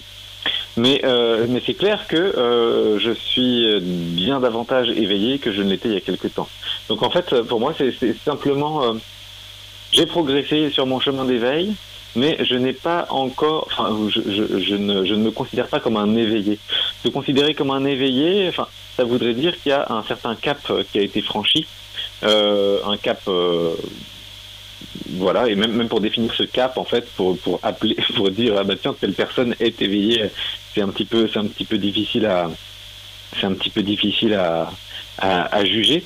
Mais en tout cas, non, je me considère pas du tout comme éveillé. Et pour moi, les éveillés, ou si on appelle des gens comme ça, des personnes qui sont bien plus, voilà, qui ont une conscience bien plus ouverte. D'accord. Bien, merci pour cette réponse. Ouais, et Oui, c'est simplement que, enfin, si tu veux, je suis plus éveillé que la moyenne, c'est clair. Et enfin voilà, parce qu'il y a certaines choses que j'ai comprises. J'ai compris où j'en étais dans ma vie, ma mission, quelle était. Il y a des capacités qui sont là aussi. Donc voilà, spirituellement, j'ai compris des choses. Il y a eu des ouvertures de conscience, mais voilà, ce n'est pas pour autant. Enfin voilà, en tout cas, je ne me considère pas comme un éveillé. très bien. Alors juste aussi par rapport à ce que tu nous disais sur ce que tu faisais avant d'entrer dans cet univers, avec le recul, Ivan, est-ce que, enfin, tu aurais des scrupules d'avoir utilisé des méthodes de marketing pour influencer les consommateurs? J'ai aucun. Alors, tu vois, par rapport à mon passé de marketing Tout à et ce fait. que j'ai fait, Oui. non, pas du tout. Il y a absolument aucun. Enfin, il y a aucun regret dans tout ce que j'ai fait dans ma vie. Et puis, non, ce que je faisais, c'était. Alors, c'était principalement moi, j'étais dans l'aspect stratégique en plus, mais marketing. Alors, il y a certaines personnes qui voient ça comme quelque chose de mal. Le marketing, ça n'a rien de mal. En fait, le marketing, tout simplement, la définition du marketing, c'est comprendre son marché. Donc, c'est-à-dire comprendre les clients pour pouvoir mieux les servir. Donc, en fait, on comprend vraiment les besoins. En fait, le marketing, c'est ça le but. Hein. C'est comprendre vraiment les besoins de ces consommateurs pour pouvoir proposer des produits ou des services qui, qui correspondent vraiment à leurs attentes. C'est ça le boulot du marketing avant tout. Parce que souvent, en fait, dans le marketing, on parle souvent de marketing comme technique de vente ou technique de persuasion ou des choses comme ça. Mais en fait, c'est pas ça le vrai sens de marketing. Donc en fait, moi, ce que je faisais, c'était vraiment c'est la compréhension du marché. Donc voilà. Et puis quand bien même j'aurais fait de la vente ou utiliser des techniques, etc. Bah, c'est pas, enfin, euh, si tu veux, c'est j'invite toujours à ne pas juger les choses, ne pas être dur. Il y a toujours plusieurs façons de voir les choses. Il n'y a pas des choses qui sont bien versus des choses qui sont mauvaises. Même si on a toujours été dans l'éducation reçue à l'école, très souvent via les familles, enfin, il y a toujours des choses bien et des choses mal. Il faut faire comme ci, il faut pas faire comme ça parce que c'est pas bien. Et en fait, il y a toujours il y a plusieurs vérités et des vérités différentes peuvent tout à fait coexister. Donc il n'y a pas et même enfin voilà, il n'y a pas de choses bien, il n'y a pas un unique chemin pour faire certaines choses et il n'y a pas des choses qui sont bien versus des choses qui sont mauvaises. Tout ça, ça dépend de notre éducation, de notre niveau de conscience et de la conscience avec laquelle on fait les choses en fait. Enfin, qu'est-ce que je pourrais donner comme exemple on pourrait se dire ah bah tiens toutes les personnes qui travaillent dans une société qui fait voilà qui propose tel type de produit mais elles font pas des choses bien. Par exemple, voilà, on prend une société qui commercialise, je sais pas moi, un produit, voilà, des produits pétroliers, et on se dit voilà, tous ceux qui bossent là-dedans, c'est forcément des pourris parce que ils se rendent pas compte, et ils font ça. Mais en fait, regardez, chacune des personnes individuellement, les personnes dedans rendent service à d'autres personnes, et ça rend une organisation possible. Même si le but de cette organisation, c'est pas celui qui vous parle le plus et qui vous touche le plus à ce moment-là, et même si vous le percevez comme quelque chose qui va être mauvais pour la planète, par exemple, ou qui va, ça veut pas dire que les personnes ont une conscience mauvaise quand elles font ces choses-là. Et au contraire, les personnes peuvent être très consciencieuses et faire leur métier avec beaucoup d'amour. Donc, ce qui est important, en fait, c'est la conscience qu'on met quand on fait les choses. Et là, en l'occurrence, bah, moi, je faisais bien mon job, j'étais fier de moi. Aujourd'hui, je ne ferai plus ça parce que, enfin voilà, parce que ça ne me parle plus. Mais donc, enfin voilà, c'est une question de conscience en fait. Donc moi, j'étais à ma place quand je le faisais. Enfin, en tout cas, je me sentais à ma place et je faisais ça du mieux que je pouvais. Et finalement, je crois que la clé vraiment pour être épanoui et pour être heureux, c'est toujours faire du mieux qu'on peut. Hein. Donc, bah, je faisais du mieux que je pouvais. J'ai compris qu'en fait, mon chemin et ce que j'avais à faire, ce que j'avais à apporter dans le monde, c'était autre chose. Donc, je suis parti et maintenant, je fais autre chose. Et je fais toujours et encore du mieux que je peux. Et peut-être que dans 5 ans ou dans 10 ans, je ferai encore des choses différentes. Et voilà, la seule chose après, c'est de les faire avec amour et en fait avec voilà toujours du mieux qu'on peut. Finalement, c'est ça. Mais il n'y a pas de voilà, je vous invite à pas regarder les choses bien, enfin comme des choses bonnes ou mauvaises. Ça peut toujours, il y a toujours une façon dont on peut, il y a toujours une façon positive de regarder les choses. Et voilà, tout est yin et yang. En fait, tout est mélangé. Voilà voilà ce que je peux vous dire. D'accord. Alors, juste avant de partager avec nous ces 3 expériences qui t'ont marqué, qui ont marqué ton chemin, tu allais nous parler de ton initiation au chamanisme. Ce serait intéressant d'en parler. Voilà, quelle forme de chamanisme t'a permis d'évoluer? On aimerait bien en savoir un peu plus aussi par rapport à ça. Oui, bien sûr. Alors, le chamanisme, alors ça, c'est quelque chose de très, très drôle. Avec le recul, bien sûr. En fait, j'étais appelé par le chamanisme. Je n'avais jamais lu un livre sur le chamanisme. Je n'avais jamais vu une vidéo sur le chamanisme. Mais je ne sais pas pourquoi. C'est un nom qui, je me disais, chamanisme, il faut que je fasse du chamanisme. Alors évidemment, avec le recul, j'ai compris que c'était une intuition, que j'écoutais mes intuitions. Donc aujourd'hui, c'est ce que je fais toujours et de plus en plus, parce que c'est les intuitions qui nous guident, hein, c'est ça, c'est notre vérité intérieure. Bon, je n'avais pas encore cette connaissance et puis je comprenais pas ces notions encore à l'époque, mais voilà, en fait, il y avait quelque chose, il y avait une obsession dans ma tête, c'était chamanisme, et il faut que je fasse un stage en chamanisme, c'est ce que je me disais. Donc, je vais sur Google, je tape stage chamanisme Nantes, voilà, quelque chose comme ça, je regarde, je tombe sur un site qui me... Voilà, je trouve quelqu'un qui propose des initiations et puis je m'inscris. Et ça s'est passé vraiment comme ça. Alors après, il fallait que je raconte ça à ma femme et que je dise à ma femme, tiens, en fait, je vais faire ça. Ma femme qui m'a épousé en tant que personne qui faisait du marketing et de la stratégie, qui avait une super situation financière et qui du jour au lendemain fait un burn-out et puis part complètement en vrille, enfin en tout cas tel que des personnes extérieures pourraient le croire. C'est pas forcément. Et puis qui parle de chamanisme, hein, c'était le jour et la nuit. Bon, au final tout s'est très bien passé. Et puis mais voilà, ça a été dur pour moi en fait de faire ces choix, mais en fait c'était plus fort que moi. Et donc je me suis retrouvé à faire cette initiation chamanique. Donc ça se passait pas très très loin de chez moi. Et je me rappelle la première journée, alors moi j'étais venu avec mon petit cahier, comme si j'allais noter, tiens, leçon sur le chamanisme, j'allais prendre des notes comme à l'école. En fait, j'arrive, et puis là c'est tout de suite une cérémonie, et puis évidemment c'était que de la pratique, c'est-à-dire que l'enseignante qui était là tapait dans son tambour, elle nous donnait des instructions pour faire des voyages chamaniques, hein, ce qu'on appelle voyage chamanique, c'est-à-dire vivre des expériences.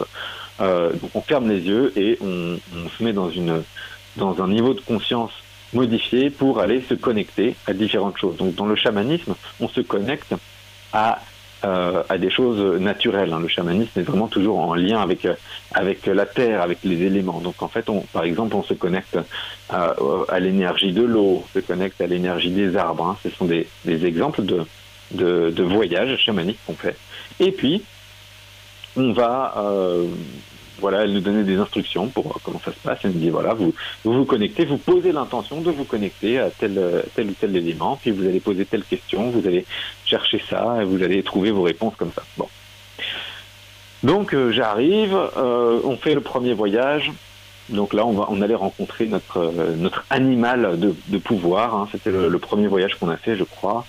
Et alors, on était 12 ou 13 personnes dans la salle, et puis évidemment, à la fin du voyage, il y a un tour de table pour savoir qu'est-ce que vous avez vécu. Donc, on commence par des autres personnes, donc les personnes qui décrivent des voyages fantastiques.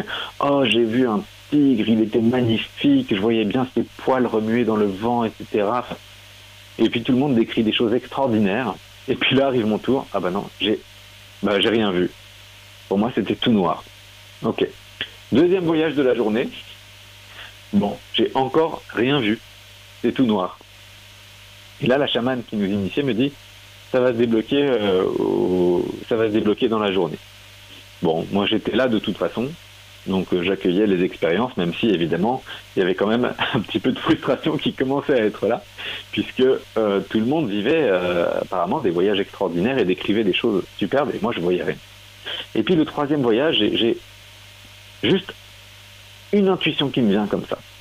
On allait voir l'animal de pouvoir, enfin, ou quelque chose à propos de la personne qui était à côté de moi. Et je lui dis, mais t'aurais pas une chouette?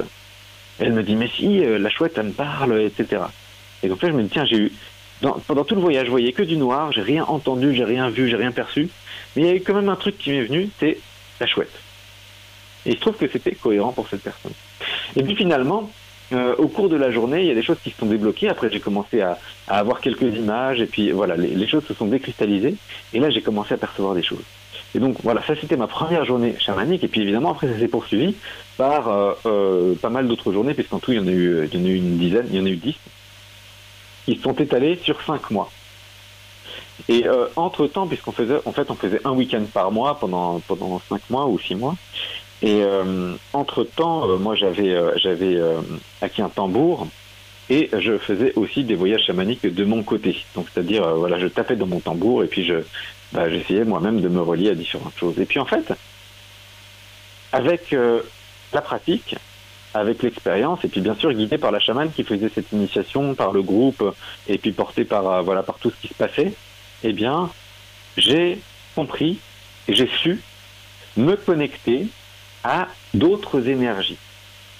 J'emploie le mot énergie pour rester général. En fait, les énergies, ça pouvait être me connecter à d'autres personnes. On a appris aussi à faire des guérisons selon des protocoles chamaniques. Donc dans ce cas, on se connecte à des personnes. Ça peut être se connecter à ses guides. Ça peut être se connecter à ces animaux de pouvoir. Enfin, en tout cas, à tous les esprits que l'on souhaite, à l'esprit d'un arbre, l'esprit de la forêt, l'esprit de la terre, l'esprit des planètes, l'esprit de différentes choses, en fait. Et donc, en fait, j'ai compris que je pouvais me connecter, et j'ai su me connecter et obtenir des informations en me connectant à n'importe quelle énergie, puisque tout est énergie. Donc, en fait, je peux très bien me connecter à une chaise ou la table qui se trouve devant moi, parce que cette table, eh bien, c'est de l'énergie, elle a une histoire, elle a été fabriquée quelque part, et il y a quand même des trucs à raconter. Donc, en fait, tout est possible et on peut se connecter à toutes les énergies. Et le chamanisme m'a permis cela. M'a permis de pouvoir rentrer en connexion et de capter de l'information sur tout ce à quoi je me connecte. Donc quand je dis je me connecte, c'est simplement, pour moi c'est devenu simple, même si voilà, ça reste quand même, ça demande quand même un minimum de préparation. Je peux me connecter à ce que toutes les énergies que je veux et obtenir des informations comme ça. Et donc ça a été incroyable, puisqu'auparavant, pour moi, c'était un pouvoir qui n'était réservé qu'à certaines personnes. Et puis en fait, je l'ai trouvé en moi, ce pouvoir. Et donc aujourd'hui, je suis capable de l'exercer. Puis d'ailleurs, c'est ça que j'exerce quand je fais des soins énergétiques. Alors Ivan, quand on parle bien de chamanisme, on pourrait penser aussi bien aux substances initiatiques comme l'ayahuasca. Est-ce que justement tu as ingéré des substances initiatiques? Alors il y a différents. Alors dans le chamanisme, c'est vrai qu'il y a plein de courants. Je ne saurais même pas te les décrire, te les expliquer ou te dire quelles sont les différences entre tous ces courants, puisque, comme je te l'ai dit, le chamanisme, moi je ne connaissais rien avant de faire cette initiation. Et puis, j'ai vécu cette initiation et j'ai pas eu le besoin de poursuivre dans la voie du chamanisme, puisque, alors il y a des personnes pour qui le chamanisme c'est une fin, c'est une finalité, c'est leur vie, elles aiment explorer tout ce qui est dans le chamanisme, etc. Moi, j'y ai trouvé ce que j'y cherchais, enfin même si je ne cherchais pas les choses consciemment. C'est-à-dire que ça m'a permis de me connecter, point. Donc pour moi, ça, c'est vraiment le truc qui a complètement changé ma vie et qui m'a permis qui me permet aujourd'hui de faire ce que je fais. Donc, tel que je l'ai appris avec la personne qui m'a enseigné le chamanisme, c'est un chamanisme sans substance. Alors évidemment, parce que là ça aurait été beaucoup trop barré et je pense que ça aurait été un cas de divorce, évidemment, si je vais raconter à ma femme, en fait je vais faire du chamanisme et en plus je vais me shooter à l'ayahuasca ou à d'autres trucs. Là ça aurait pas été la peine. Et puis même moi en fait, je suis beaucoup trop Voilà, j'ai pas envie de prendre des substances. Et en fait, il n'y a pas besoin de prendre des substances pour vivre de telles choses. Les substances amplifient les ressentis, les visions, les certaines capacités, mais en aucun cas on est obligé d'en prendre pour vivre des voyages ou pour accéder à de l'information. Donc, en tout cas, moi, c'était vraiment, voilà, j'avais pas besoin de prendre ça, et ça aurait été beaucoup trop radical comme changement ou comme ça, comme type d'expérience en fait. Donc, moi, ça s'est fait vraiment sans substance. Et en fait, voilà, juste pour terminer sur les substances, hein, je dis pas que c'est mal. Hein, encore une fois, après et je pense, enfin voilà, il y a des personnes que ça aide et c'est tant mieux. Et les personnes, j'en suis sûr, peuvent avoir des ressentis beaucoup plus et des informations beaucoup plus claires avec ça. Par contre, je mets toujours en garde contre le fait de devenir dépendant à quelque chose.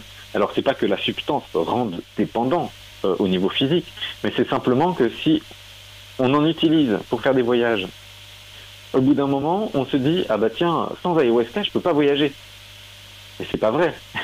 Donc là, on se crée une dépendance en fait, où on se dit bah tiens, j'ai besoin de quelque chose d'extérieur pour voyager, pour me connecter à mes guides ou à différentes choses. En fait, on n'a pas besoin de ça. Si on n'en a pas besoin, bah enfin, voilà, autant ne pas en prendre. D'accord. Alors Ivan, on a quelques questions d'auditeurs, je vais peut-être les citer tout de suite et ensuite on abordera bien ce que tu proposes aujourd'hui comme accompagnement. Bien sûr. Alors voilà, une première question d'un auditeur, Baptiste, qui a écrit, attendez, je retrouve le commentaire, voilà.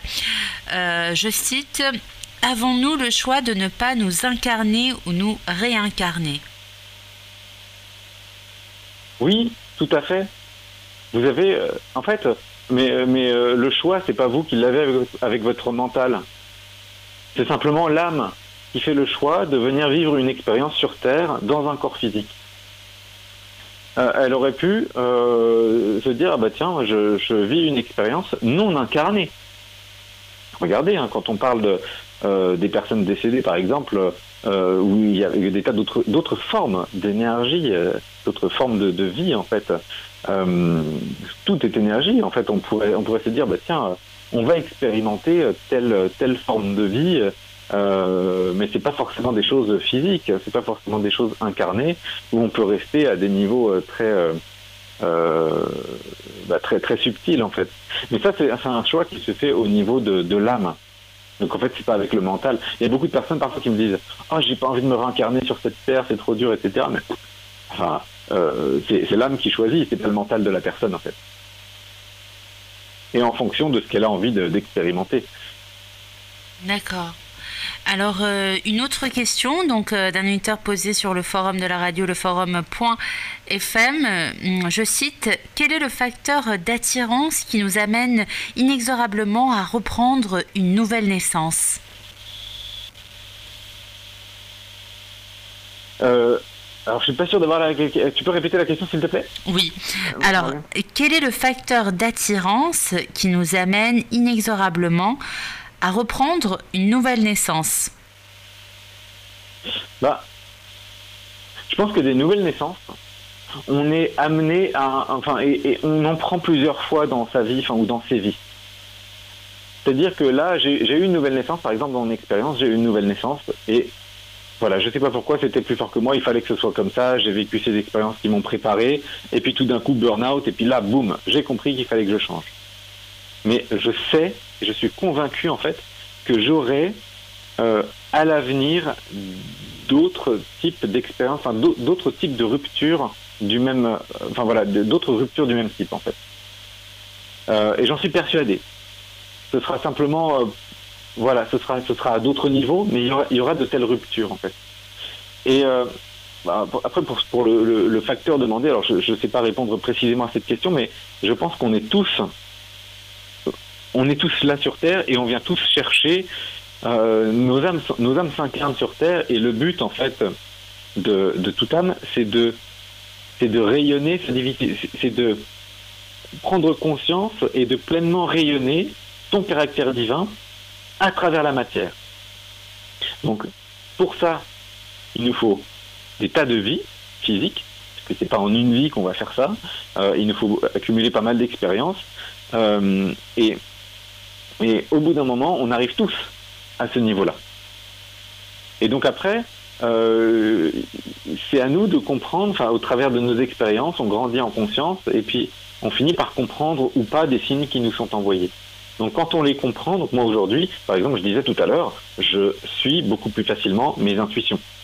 Parce que maintenant je sais capter mes intuitions, je sais écouter mon corps, à travers mon corps je capte, j'arrive à savoir, même si c'est le corps ou si c'est autre chose, à travers mon corps, à travers mes émotions, j'arrive à savoir si, tiens, est-ce que je fais plutôt ci ou est-ce que je fais plutôt ça? Ah bah tiens, là je sais pas, là je sens une tension, donc je vais pas faire ça. Là, au contraire, ça me paraît... Là, tout est fluide. Donc, ok, j'y vais. Là, je suis hyper détendu, je me sens bien, je me sens pleinement aligné avec le fait de faire ça. Des choses dont j'étais pas capable avant. Et en fait, plus on grandit en conscience et plus on sait s'écouter, plus après, on arrive à monter, à continuer de monter vite en conscience, en fait. Donc, finalement, on fait un pas en avant et ce pas nous aide à accélérer, finalement. Mais on est tous appelés à évoluer et nos âmes, elles sont toutes là pour vivre des expériences qui nous amènent forcément à évoluer. Donc après, le facteur de temps, la temporalité là-dedans, là je sais pas du tout. La temporalité n'existe pas au niveau de l'âme, hein, donc que ça prenne en fait pour une évolution, pour arriver au stade du Christ, hein, parce que c'est le stade ultime. Selon moi, qu'on peut atteindre sur Terre, le Christ, le Bouddha ou Mahomet, ce type de personnages, donc là, qui sont arrivés à une réalisation pleine et à exprimer pleinement leur pouvoir sur Terre. Pour arriver à ce niveau, ça prenne 500 vies, 1000 vies, plus ou moins de temps. La temporalité n'existe pas en fait. Donc, mais on y arrivera tous un jour. Alors j'ai un autre commentaire d'un auditeur, je cite, suite à la discussion donc, qu'on a eue tout à l'heure. Dans un trip au LSD, il a été montré par un prix Nobel qu'on pouvait avoir accès à la connaissance absolue en quelques secondes. Il s'agit de Frank Crick, découvreur de la structure de l'ADN. C'est plus une réflexion qu'une question. Peut-être un commentaire. Ouais, d'accord.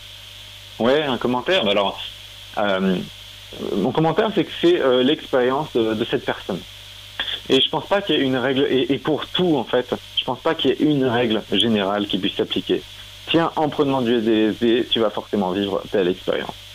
C'est pas vrai. Ça a été le chemin de cette personne. Il y en a certainement d'autres qui vont se retrouver dans ce chemin, mais c'est pas parce qu'on prend du LSD qu'on va accéder à la connaissance absolue. Pourquoi ? Parce qu'on est tous différents. On a tous une éducation différente, on a tous un niveau de conscience différent. Et en fait, c'est ces paramètres qui influent sur ce qu'on va vivre en prenant du LSD dans cet exemple. Donc, si tu prends du LSD en te disant et que tu es dans une conscience, dans un niveau de conscience qui n'est pas du tout le même que cette personne-là était peut-être elle-même un éveillé, et puis le LSD l'a aidé à vivre des choses encore plus fortes. Et si tu prends quelqu'un dans la rue d'une conscience complètement ordinaire, tu lui files du LSD, elle va pas vivre ces mêmes choses. Donc pour moi, c'est la vérité de celui qui a dit ça. Et donc c'est pas faux, c'est une vérité, mais ça reste une vérité, ça reste sa vérité. Et comme je l'ai dit tout à l'heure, des vérités, il y a plein de vérités différentes, voire même contraires, qui peuvent tout à fait coexister et rester des vérités. Alors on poursuit l'émission, Ivan, c'est le moment de passer à la deuxième page promotionnelle. On va partager tes coordonnées, les différentes informations te concernant pour que nos auditeurs puissent te retrouver après cette émission. Alors tout de suite, deuxième page promotionnelle.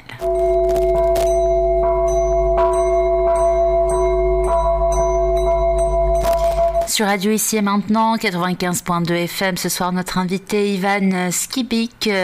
Ivan est guérisseur, canal de lumière. Il vous propose des soins énergétiques, des différents accompagnements que vous pouvez retrouver, bien sûr, toutes les informations sur son site internet. Même pour prendre rendez-vous, pour avoir plus d'informations, vous pouvez contacter Ivan en allant sur son site ivanskibik.com. N'hésitez pas à le retrouver également sur Facebook et notamment sur YouTube où il a près de 160 000 abonnés. Donc c'est toujours pareil, le nom et le prénom. Ivan Skibik. Alors comment ça s'écrit? IvanSkybYK. Donc pour le site internet, c'est tout attaché, ivanskibik.com. Je répète l'orthographe, ivanskybYK.com. Vous pouvez également participer au prochain soin énergétique collectif totalement gratuit du mercredi 19 mai. Le lien est disponible sur le site ivanskibik.com.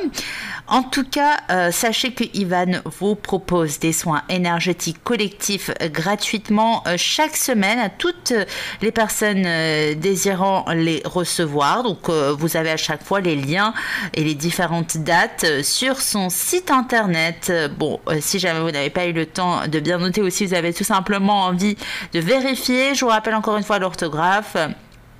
IVAN plus loin SKYBYK.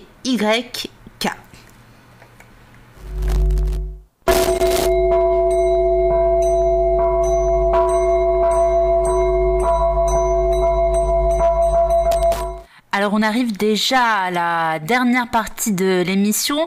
Les auditeurs peuvent également appeler en direct en composant le 08 92 23 95 20 pour poser leurs questions. On attend, même si vous avez envie de partager vos témoignages avec nous ou si vous avez des questions, j'imagine que vous en avez sans doute des réactions à partager. Donc c'est le 08 92 23 95 20. On va tout de même aussi profiter de cette dernière partie de l'émission pour voir, Ivan, ce que tu proposes aujourd'hui comme accompagnement, comme soin. Pourquoi déjà est-ce que voilà, tu as ce souhait d'aider et d'accompagner les personnes? Oui, alors ce souhait d'aider et d'accompagner, c'est plus fort que moi. Hein, c'est quelque chose vraiment, c'est ma mission. Donc, comment est-ce que je le fais? Deux façons de faire, hein, comme je l'ai dit tout à l'heure, qui sont complémentaires et qui vont complètement, qui vont complètement ensemble, qui se renforcent l'une l'autre. C'est j'aide les gens à progresser sur leur chemin d'éveil. Et pour ça, je partage des informations, notamment via ma chaîne YouTube, et puis je fais des soins énergétiques, des guérisons énergétiques. Donc, les deux vont ensemble et se matchent très bien. Donc en fait, après, qu'est-ce que je propose? Donc en fait, il y a du contenu, notamment sur ma chaîne YouTube, beaucoup de ressources. J'ai à peu près 150 vidéos qui sont publiées sur différents sujets, et je publie régulièrement de nouvelles vidéos. Donc il y a des sujets sur la santé, l'énergie, bien sûr la spiritualité, je parle de chamanisme, je parle de techniques énergétiques, je parle de beaucoup de choses en fait, hein. Je parle d'ondes de forme, je parle de la qualité de l'eau, comment dynamiser son eau, donc il y a des sujets plus physiques, plus énergétiques, il y en a qui sont spirituels, il y a des interviews aussi de personnes qui me plaisent, qui m'inspirent. Donc vous pouvez trouver énormément de ressources sur ma chaîne YouTube éponyme, hein, donc c'est la chaîne YouTube qui s'appelle Ivan Skibik. Donc première chose que vous pouvez trouver chez moi. Ensuite, les autres choses que je propose, ça va être des accompagnements ou des soins énergétiques. Donc ça, il y a différents types de soins que je propose. Des soins individuels, donc là c'est quelque chose c'est mon activité libérale, hein, donc c'est de l'accompagnement individuel de personnes. Donc une personne souhaite travailler sur telle problématique, que ce soit quelque chose des problèmes physiques, ou des problèmes émotionnels, ou d'autres types de choses. Cette personne, je peux l'accompagner donc par un soin énergétique, ou alors le soin énergétique que je fais, c'est toujours à distance. Hein. Je n'ai pas de cabinet, je suis sur Nantes, et puis moi de toute manière les personnes m'identifient à travers YouTube, donc il y a des personnes qui habitent à Tahiti, qui sont vraiment à l'autre bout du monde, Tahiti, en Afrique, aux États-Unis, au Brésil, donc en fait, et qui me contactent. Donc évidemment, elles ne se rendent pas toutes, je les vois pas physiquement, mais donc tous mes soins se font à distance. Et puis il y a aussi quelque chose qui est une autre chose, c'est des soins énergétiques qui sont enregistrés. Donc c'est des soins énergétiques audio. Donc là, vous en trouvez aussi sur ma chaîne YouTube. Et il y en a que je commercialise. Donc il y en a qui sont disponibles gratuitement et il y en a que je commercialise. Ces soins énergétiques audio, ça c'est quelque chose de super intéressant. Parce que je me suis aperçu, et évidemment ça c'est des choses qui m'ont été inspirées, hein, ça c'est vraiment des choses, c'est pas mon mental qui a décidé de faire ça, c'est tout est descendu, c'est vraiment de l'inspiration pure. C'était d'enregistrer des soins énergétiques. Donc j'ai commencé à en enregistrer et je me suis aperçu que l'intention et toute l'énergie dont j'étais canal pouvait être imprimée, encodée dans un support. Et là en l'occurrence un support audio. Et qu'est-ce que ça veut dire? Ça veut dire que quand on écoute, ça veut dire que moi j'enregistre une fois, je canalise des énergies et je les mets dans un fichier audio, hein, globalement, puisque c'est ça, et que toutes les personnes qui écoutent cet audio sont ensuite touchées par les énergies du soin. Et ce qui est génial, c'est que ça, je ne fais pas ça une fois pour une personne, c'est que moi c'est enregistré, et ensuite il n'y a pas une personne, il y a des milliers de personnes qui peuvent bénéficier de ces soins, du même soin enregistré. Et même une même personne peut en bénéficier plusieurs fois. Et évidemment, étant donné que j'ai la chance d'avoir de nombreuses personnes qui regardent mes vidéos, qui sont abonnées à ma chaîne YouTube et qui testent mes soins, ça se compte en... Voilà, il y a plus de 150 000 personnes qui sont abonnées aujourd'hui. J'ai des dizaines de milliers de personnes qui ont déjà testé mes soins audio et je suis alimenté par des milliers de retours de la part de ces personnes. Et donc ça c'est génial parce que je peux constater que les soins agissent de manière différente à chaque fois et que même une personne qui va écouter le même soin audio à des moments différents et d'une fois à l'autre aura des ressentis différents et sentira que ces soins vont travailler de manière différente. Donc voilà, ça c'est une autre typologie de choses, enfin de soins que je propose. Donc c'est des soins qui sont audio et donc que il y en a qui sont distribués gratuitement sur ma chaîne YouTube, il y en a qui sont commercialisés, et parmi les soins commercialisés, il y a des soins qui sont à l'unité, et des soins que j'ai fait sous forme de programme. Et par exemple, j'ai fait un programme de plusieurs soins, de 5 soins énergétiques, pour guérir les 5 blessures qui empêchent d'être soi-même. On appelle les 5 blessures qui empêchent d'être soi-même. Si vous ne connaissez pas le best-seller de Lise Bourbeau à ce sujet, celle qui a révélé les 5 blessures, ce sont les blessures d'injustice, d'humiliation, de trahison, de rejet et d'abandon. Donc ça c'est un des programmes que je propose, et je propose aussi un autre programme pour l'abondance. Et donc ça c'est l'abondance, c'est une série de 9 soins énergétiques qui vont toutes aller dans un ordre précis, libérer tous les blocages qui font obstacle à la circulation des énergies d'abondance dans notre vie. Et donc par exemple, il y a des soins qui agissent sur les peurs, sur les doutes. Il y a un soin qui agit sur les croyances limitantes. Il y a un soin qui va agir sur les mémoires. Il y a un soin qui va agir sur les égrégores auxquels on est rattaché. Il y a un soin qui va agir sur notre alignement. Et en fait, tout ça, c'est des choses... moi, ça m'a été à la fois le fait de faire ces programmes-là et à la fois le contenu, ce sont des choses qui m'ont été inspirées. Donc ça, c'est des programmes qui ont été suivis par des centaines de personnes et voilà, et pour lesquels j'ai des retours qui sont très très positifs. Donc ça aussi, c'est des choses que vous pouvez travailler via mon site. Donc, je récapitule. D'un côté, il y a les partages, il y a les soins énergétiques en libéral, il y a les soins énergétiques audio, et puis il y a encore un autre type de soins énergétiques que je fais, et là c'est une grande fierté que j'ai, puisque je propose depuis plus d'1 an des soins énergétiques gratuits à toutes les personnes qui le souhaitent, et ce sont des soins collectifs. Donc des soins que je donne, j'en donne chaque semaine. Donc par exemple, il y en a un qui est demain soir à 19h. Et concrètement, qu'est-ce que c'est? Eh bien, toutes les personnes qui veulent recevoir un soin énergétique s'inscrivent via mon site. Et demain à 19h, elles vont recevoir un soin. Alors comment elles reçoivent le soin? Je ne suis pas en vidéo, je ne suis pas en live, je suis juste chez moi. Et je demande aux personnes, demain à 19h, les personnes qui se sont inscrites, de méditer. Simplement de méditer ou d'être présent. Elles peuvent, c'est pas grave si elles sont en train de faire la cuisine, mais je demande simplement à ce qu'il y ait de la conscience qui soit là, à ce qu'elles aient conscience que le soin est en train d'agir sur elles à ce moment-là. Évidemment, c'est idéal de méditer. Pendant ce temps-là, moi, demain à 19h, je serai chez moi En méditation active, je serai vraiment connecté aux énergies de guérison que je canalise régulièrement, pour pas dire quotidiennement, et ces énergies vont passer à travers moi pour aller toucher les personnes qui s'inscrivent aux soins. Je ne connais pas, il y a généralement une thématique lors de ces soins collectifs, mais je ne la connais pas à l'avance. C'est-à-dire que demain, à 19h, je vais faire le soin, et je serai là, connecté, dans le moment présent, relié à ces énergies de guérison qui vont me traverser pour toucher les personnes qui ont choisi de vivre et de recevoir ce soin. Et à l'issue du soin, pendant le soin, moi je comprends sur quoi ça agit. Évidemment, ça agit sur plein d'aspects. Les personnes vont être touchées personnellement, c'est-à-dire que ça ne va pas agir de la même façon sur une personne A et sur une personne B. Par contre, il y a quand même, généralement, la plupart du temps, une thématique qui ressort de ces soins énergétiques collectifs. Par exemple, la dernière fois, le soin a travaillé sur vraiment libérer tout ce qui empêche le discernement. Il y a des fois précédentes où les soins ont agi sur l'ouverture, travailler sur l'ouverture du cœur, par exemple. Il y a des soins qui ont agi sur des problématiques beaucoup plus physiques. Une fois, je me rappelle, c'était vraiment le nettoyage de glandes, de la glande pinéale, de la glande de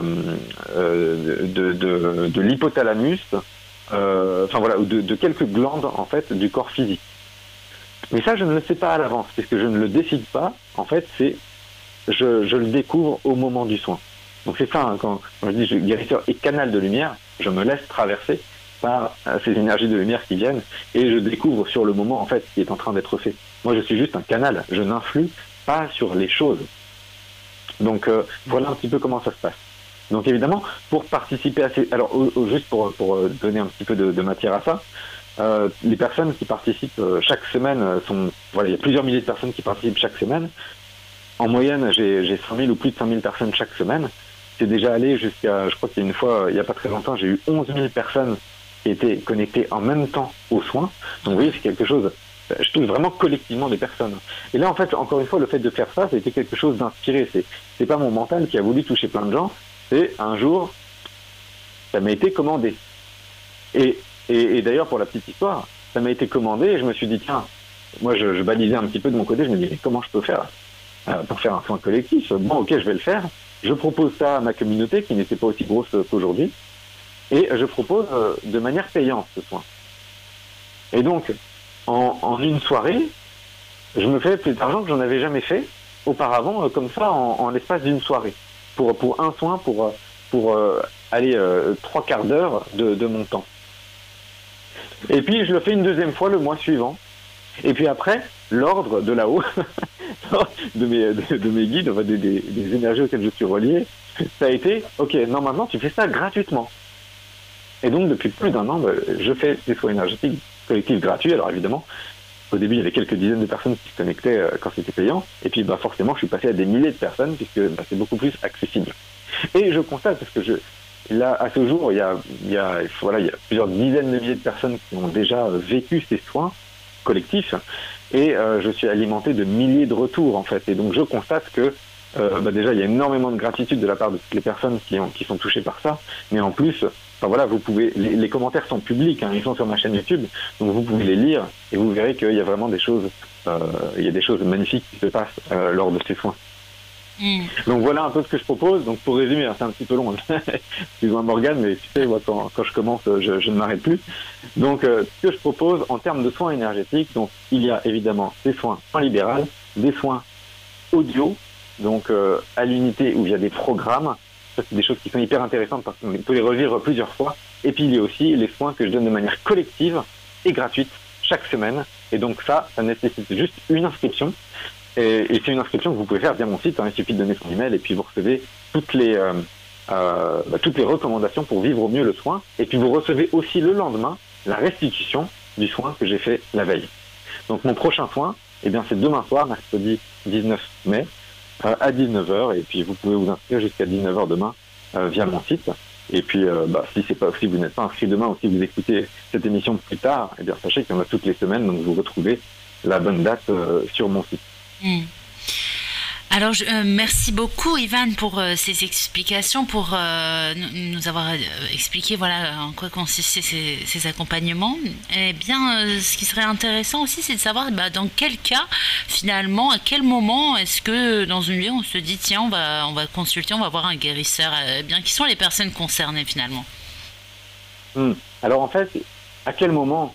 Eh bien, il faut vraiment s'écouter. C'est au moment qui est juste pour soi. Parce qu'en fait, on n'est pas obligé d'aller voir un guérisseur quand ça va mal. On n'est pas obligé d'attendre, enfin, c'est même pas d'attendre. En fait, on peut le voir à tous les moments. Moi, régulièrement, je consulte une personne, enfin, pas qu'une personne, mais donc en fonction de vraiment ce que je ressens, de ce qui m'appelle sur le moment, je me dis, tiens, j'aimerais faire un travail là-dessus, ou j'aimerais recevoir un soin parce que ça me semble juste, et il y a des choses qui peuvent se libérer en moi, mais c'est pas du tout que je vais pas bien, en fait. Au contraire, plutôt, je suis plutôt bien, ouais, tout va bien dans l'ensemble, même plutôt très bien.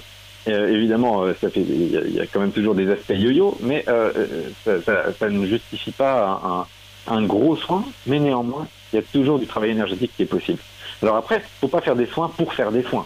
Faut vraiment que ce soit juste qu'on se sente appelé pour ça. On s'est dit, tiens, et parfois il y a des personnes qui me contactent, elles ne savent pas pourquoi elles me contactent.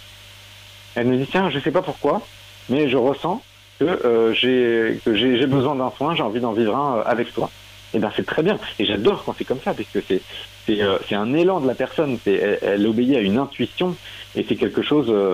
Et voilà, il se passe généralement de très belles choses quand ça se passe comme ça, même s'il n'y a pas de demande précise. Et donc en fait, et moi à chaque fois que je me connecte à la personne, enfin ou au groupe, je laisse les choses se faire et je suis amené directement sur ce sur quoi il faut travailler. Donc en fait, voilà, il faut s'écouter. Et puis évidemment, si on a une problématique particulière, une maladie particulière, bon évidemment, là aussi, on peut, ça peut être juste de consulter, mais il faut toujours que ce soit. On peut consulter. Il y a des tas de personnes qu'on peut consulter. Il faut toujours consulter celle qui nous appelle. Faut pas se dire, ah ben non, tiens, telle personne, c'est plus pratique de la consulter parce qu'elle est moins chère ou parce qu'elle est plus près de chez moi. Mais par contre, vous la sentez moins. Allez vraiment sur ce qui vous appelle en fait.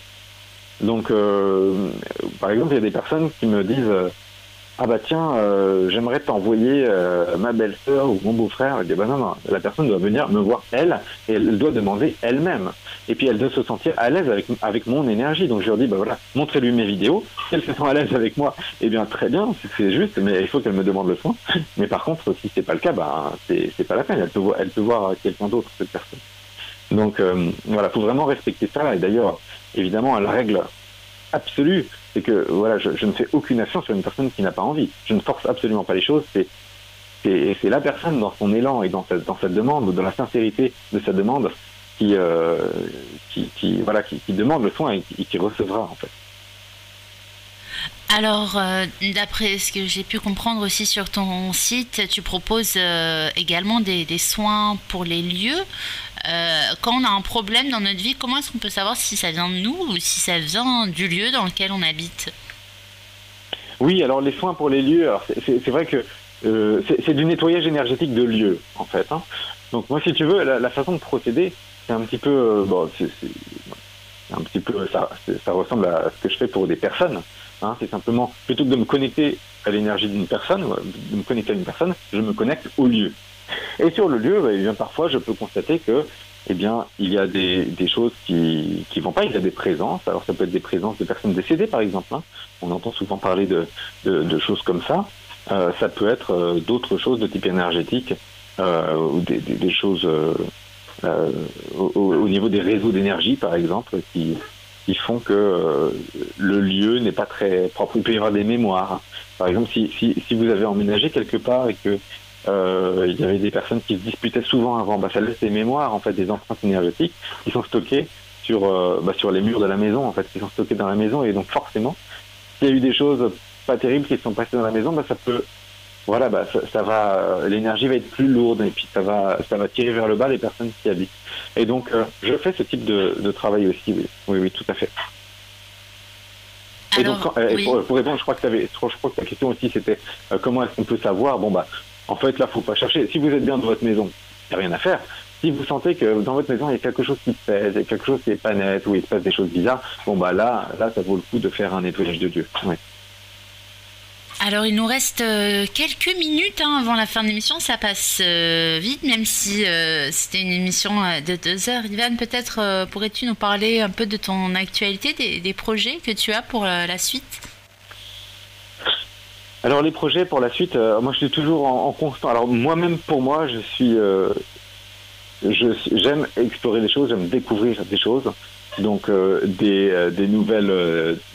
voilà, des thérapies que j'ai envie de découvrir, non pas dans un but de papillonnage, parce qu'il y a beaucoup de personnes dans la spiritualité qui se cherchent et qui du coup vont tester tel truc, tel autre, et au final, pour se perdre.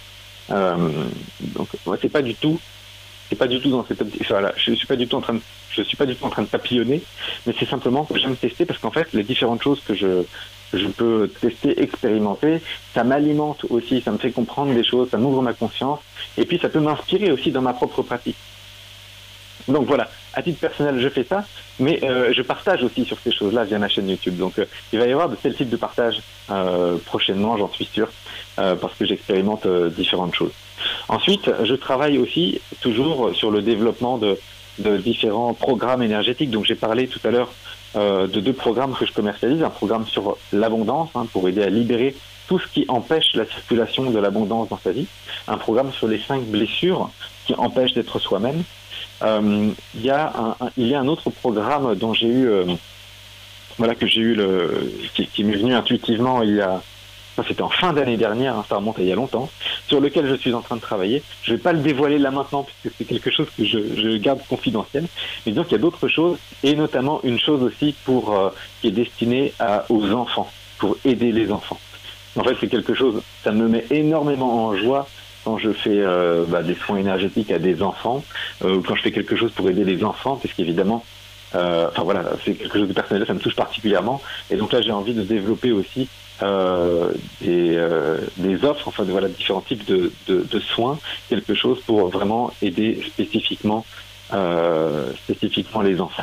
Donc voilà un petit peu ce qui va se passer sur la fin de l'année. Évidemment, il y aura des nouveaux partages aussi, des nouvelles vidéos. Il y a pas mal de vidéos que j'ai qui sont en projet, que je vais tourner ces prochains temps et que je publierai sur ma chaîne YouTube. Merci beaucoup Ivan. Petit à petit, on approche vers la fin de l'émission. Avant de terminer l'émission et de rappeler tes coordonnées, peut-être une petite conclusion. On t'écoute. Tu as le mot de la fin. Oui, bien sûr. Mais c'est vrai que j'ai parlé de beaucoup de choses dans cette émission et c'était formidable, c'est passé extrêmement vite. Donc déjà, je voudrais te remercier, Morgane, et puis remercier tous les auditeurs qui m'ont suivi jusque-là. Et le message que je voudrais dire, en fait, c'est écoutez-vous, quoi qu'il arrive, au-delà de tout ce que j'ai raconté, mais le plus important, c'est de savoir s'écouter, de savoir faire ce qui est juste pour soi. C'est vraiment ce que j'ai envie de vous dire là maintenant. Je l'ai dit il y a quelques minutes dans le cadre de demander un soin énergétique à une autre personne, mais c'est bien plus large que ça. C'est-à-dire à tout moment, si vous arrivez à être dans cette justesse, dans cet alignement, dans le fait de suivre ce qui est juste, c'est-à-dire écouter en fait votre corps, vos intuitions, là vous ne pourrez pas vous planter, vous aurez toujours un chemin qui sera harmonieux. Ça ne veut pas dire qu'il n'y aura pas de difficultés, évidemment, ça ne veut pas dire qu'il n'y aura pas de difficultés dans votre vie, mais ce sera toujours quelque chose qui sera pour le mieux et quelque chose que votre âme aura choisi. Donc voilà, si je veux partager quelque chose, c'est vraiment ça. Écoutez-vous toujours et faites attention aux signaux que votre corps, que vos émotions vous envoient. Et restez dans le juste pour vous. Merci beaucoup Ivan. C'est le moment à présent de passer à la toute dernière page promotionnelle. Je vous invite à poursuivre l'écoute pour connaître les coordonnées de notre invité Ivan Skibik et pour pouvoir le retrouver après cette émission.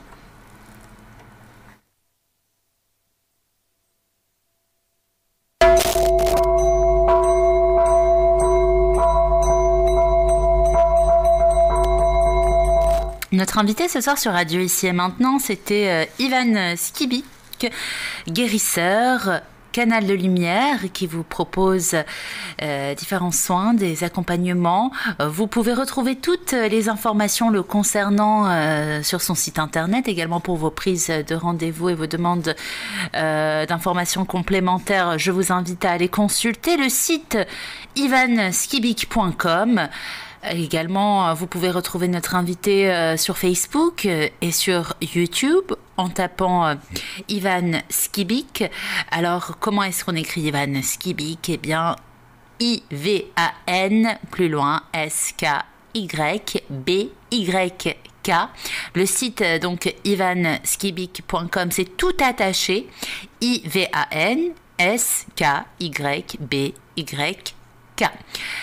N'oubliez pas, demain, il y a un soin énergétique gratuit, un soin énergétique collectif. Vous pouvez vous inscrire dès maintenant. Le lien, il est disponible sur le site de Ivan.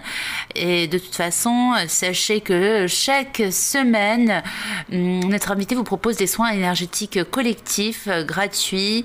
Et vous pouvez à chaque fois donc vous inscrire et consulter les différentes dates sur son site internet ivanskibik.com, I-V-A-N-S-K-Y-B-Y-K.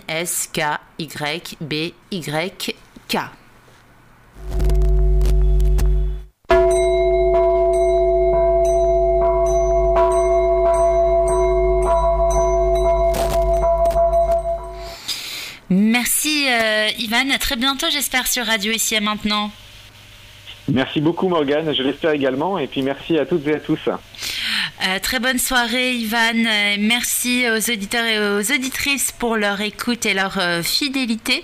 C'était 2 heures avec Ivan Skibik, guérisseur holistique et canal de lumière. Vous avez à présent toutes les informations pour pouvoir le retrouver après cette émission. Je vous laisse avec la suite des programmes et oui, dans quelques instants, vous pouvez poursuivre l'écoute de vos émissions préférées sur le site icietmaintenant.com ou bien sur les applications radio pour smartphone ou même sur le canal 9A de la RNT où on est présent également 24 heures sur 24 avant de retrouver dès 23h sur 95.2 FM Didier Deplège et l'émission Air Now avec une archive très intéressante ce soir, une archive où Didier Deplège reçoit Gilles Bourdet et de nombreux sujets, des sujets extrêmement intéressants sont abordés lors de cette émission. C'est dès 23h sur 95.2 FM et n'hésitez pas également à consulter